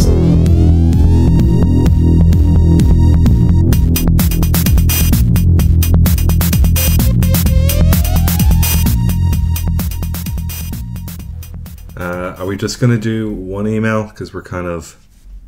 It's up to you guys. There is one very good one. All the emails we get are really good, and we love them, and you should send us more. Send us lots of emails. It's askletsfightaboss@gmail.com. That's askletsfightaboss@gmail.com. I'm going to read out this one. It's from Cormac, and it's called Weird Interests. So I'm just going to get to the question. My question for you, noble members of the world's strongest, in caps, podcast is... It's actually accurate. What are some niche interests that you have that you would find hard to recommend to a friend or a member of the podcast? For example, I'm really into Kamen Rider, but my friends don't quite understand the appeal of that franchise. So how are we going to do this? Okay, so I think first we should say one weird interest, and then after that we thought it'd be fun to point out weird facts about each other, but not the person, not the subject. So if it was Niamh, me and Bryan would point out facts about Niamh that are fucking weird. But as for interests, I'd say definitely pro wrestling. I don't think anyone I'm close friends with really enjoys pro wrestling to the level I do. Yeah, like... It's art, damn it. I like it, but not as much as you do. If something wacky happens in pro wrestling, I'll be like, "Hey, Bryan, check this out." Oh yeah, I'll completely appreciate it, but like I won't get emotional over it. I kind of thought until recently that everyone was into toys, like collecting them, thinking about them. You thought everyone was into collecting your little fucking weird plastic monstrosities? I just thought people thought toys and collecting were cool. No. Like, you taught the man who works at the bank like toys as much as you did. Well, I thought if it was like you were like, "Hey, like Lego," like someone would be like, "Sweet," but like, like I realized because I started doing like a lot of art based around vintage toys that no one had a fucking clue what I was on about, like, ever. And I have all this stupid knowledge about stupid toys, and turns out that no one cares and no one knows anything about it. And it was just... It reminds me how I thought when I collected stamps as a kid that every kid would collect stamps. Not a thing. Absolutely not a thing. So yeah. I'm trying to think of something specific. I know there's a bunch of weird... You're into actors in a degree that the normal human is not. Okay. Like, not even... No, actors doesn't even... You are into people who are into films on a level that I find mind-numbing. Yeah. Like... like when you start going like making connections in movies, I'm just like, oh, for fuck, here, that's it, here we go. It's so interesting though. It's... I love that. I know. Like, Bryan, do it. Like, just do your trick. Okay. Tell us some things about the movie Titanic. The movie Titanic is directed by James Cameron, and it stars Kate Winslet and Leonardo DiCaprio. Leonardo DiCaprio at the time would have been part of a group of young men in Hollywood that Tobey Maguire and the magician, the street magician that does lots of torture stuff, what's his name? Okay, David Blaine? Shut David the fuck Blaine. up. Yeah. No, stop it. Everyone can now understand what I'm talking about. People are going to be like, oh, it's super interesting. Why did you not let him talk? Because we have a podcast to finish up. Okay, I don't know any other languages, but I am IMDb trivia like mastermind. I am so good at pub quizzes. It's like it's actually insane. I remember at school they had like a table quiz like team, and I was on that team, and we'd come in first place because I was so good. I remember one of the questions was name the 3 Star Wars films, and this was in 2002, and nobody could name them except me. Okay, but that's because you hung out with fucking losers then. I didn't hang out with anyone. Your invisible friends, you've met them like not as good as trivia at you. Yeah, and I remember one time they had a photograph of who is this man, and it was either Stone Cold Steve Austin or Bruce Willis circa 2002, and at the time they looked identical. And I can't I remember. could pick them out in a goddamn second. It was really, really hard at the time. I know what Stone Cold Steve Austin looks like. What I find really frustrating is I'm really good at recognizing actors. So if I see an actor, I'll be like, oh, that's that person from this. I cannot remember names for the life of me. Like, names just go in one ear, out the other. Yeah. Unless, like, it's just... But faces, I'm good at. Yeah. I'll be like, she's the one from Blair. Okay, so I guess it's actors, but it's mainly film trivia. I need to know. I love that stuff. Yeah. I love, like, something like the Wizard of Oz has some of the best fucking trivia ever. You're Shit good like with that. it as well because, like, you're not annoying with it. Because, like, there's some people Yeah, who, no, like... yes, he fucking is. Yeah, he's so annoying. Oh, with there's it. worse people, and they just keep There going is, on. there You're is, like, there oh, is. I don't care. That's because Bryan has a personality, and the other people you're talking about, the film trivia is in place of a personality. Yeah, that is true. So Bryan gets away with it. I just enjoy it. I just wind John up. I think John's just being a bitch about it. I mean, it's late and I'm cranky, so yeah, He's being cranky con right now. I can't help it. So, do you want to give some facts about each other? Okay, I want to dish out some new facts. Niamh constantly refers to The Rock as her boyfriend. Yeah. It's true. If you want to say one about me? I like this.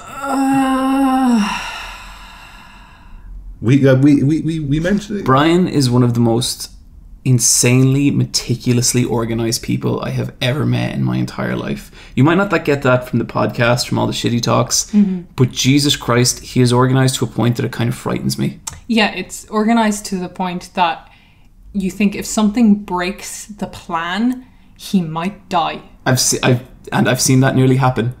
Yep. It's, I usually have a clear file document with a lot of printouts. mm-hmm.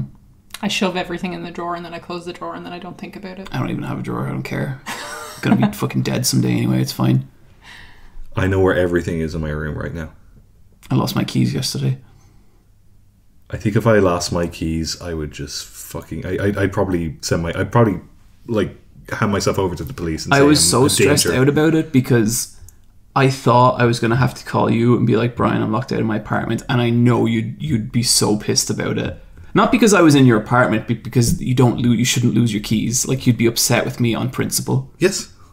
I'd be... That would personally annoy me. And, like, when I found my keys, I was so much more relieved that I didn't have to contact Bryan about it and have his disappointments than I was about getting back into my apartment. Bryan is like a super dad. Yeah. I really don't like being referred to as a dad. Oh, Bryan, I think you gotta look at your life, and yeah. I know I'm going to make a great dad someday. that's not what we're saying. You're a dad now. Do you know at work they call me dad?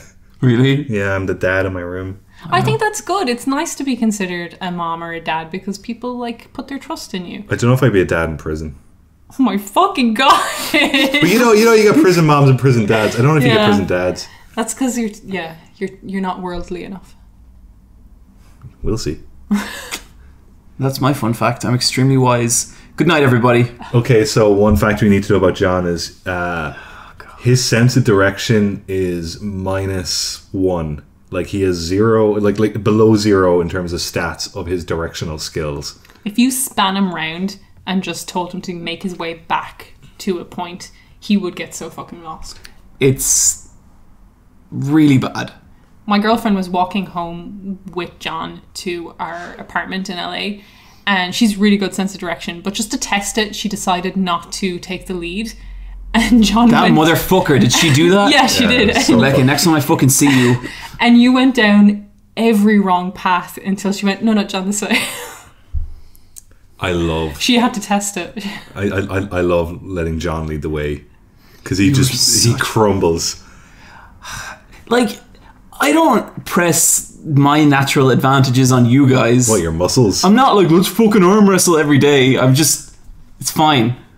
So for me, I guess to counter this, my sense of direction is 10. I always know where north is. Yeah, Bryan.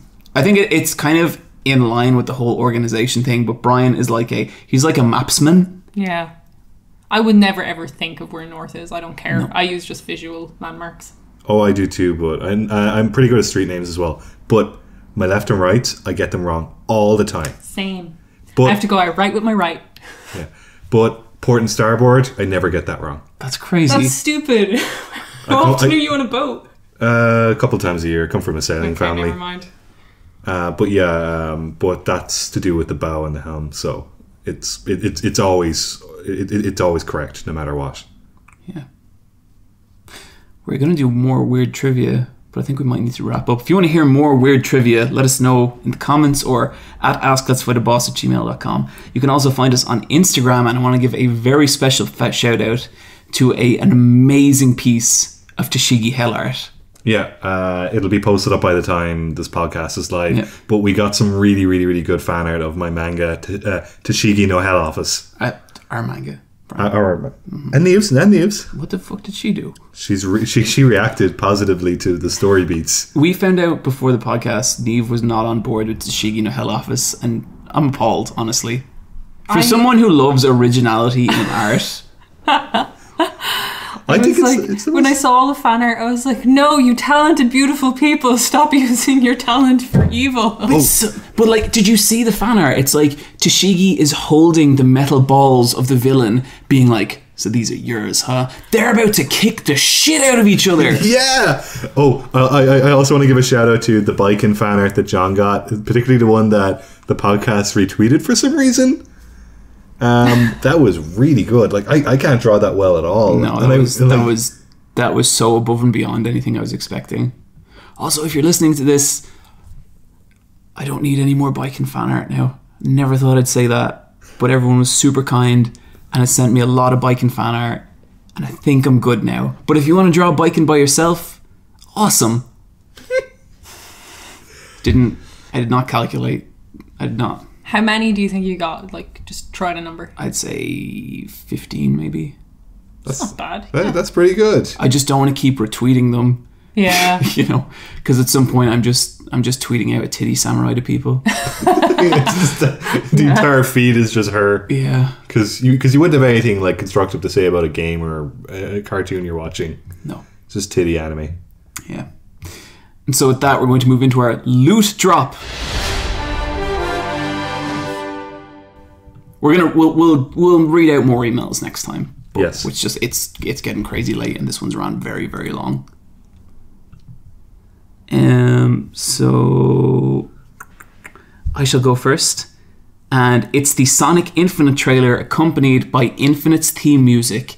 Please listen to them in order. First the Sonic Forces Infinite trailer, then Infinite's music. Enjoy. Niamh? Mine is a video by Folding Ideas, and it's an excerpt from his podcast where he talks about finding motivation. And he was talking about how we're always really good at starting projects, but we're not really trained to finish. So he does this thing where he gives himself 24-hour projects. So by the end of 24 hours, no matter where that is, it's finished. And it kind of gets you in this space to kind of speed yourself up, but also not be so precious with some of your work. Yep. And it's a good mindset to get into because, you know, sometimes when you're drawing or writing or making videos or whatever, you can get bogged down by wanting it to be the best you think you could make it. And then by doing that, you don't really learn a lot. Yeah. Like, I know some really talented YouTubers, and they put out maybe 3 or 4 videos a year, and everything they put out is good. But I feel like if they learn to speed up their process, they could speed up their process by like 400%, and their videos would be maybe like 95% as good. And it's like, just do it, like just get it out. It's just this experience thing. Like, you get experience by doing it, and if the thing you're doing the least is finishing, then you'll not get the experience. So it's just like an 8-minute video where he talks about that concept, and I found it really helpful. I'll check that out. He's a great channel. Really, really good. Then mine, I think I'm just going to do a cringe compilation of the Pokemon Go Fest. I think everyone enjoys a good cringe video. Definitely. So I'll have one of those. And if I can think of anything, I'll also tweet it out. And that's going to do it for episode 55 of the Let's Fight a Boss video game podcast. Follow us on Instagram at Let's Fight a Boss, Twitter at Let's Fight a Boss, Gmail askletsfightaboss@gmail.com. I feel like we went all over the place this episode. That was an emotional roller coaster. I enjoyed all the references. Me too. That was the best part. It's the best part of anything, really. Yeah. Fuck originality. I'll be back.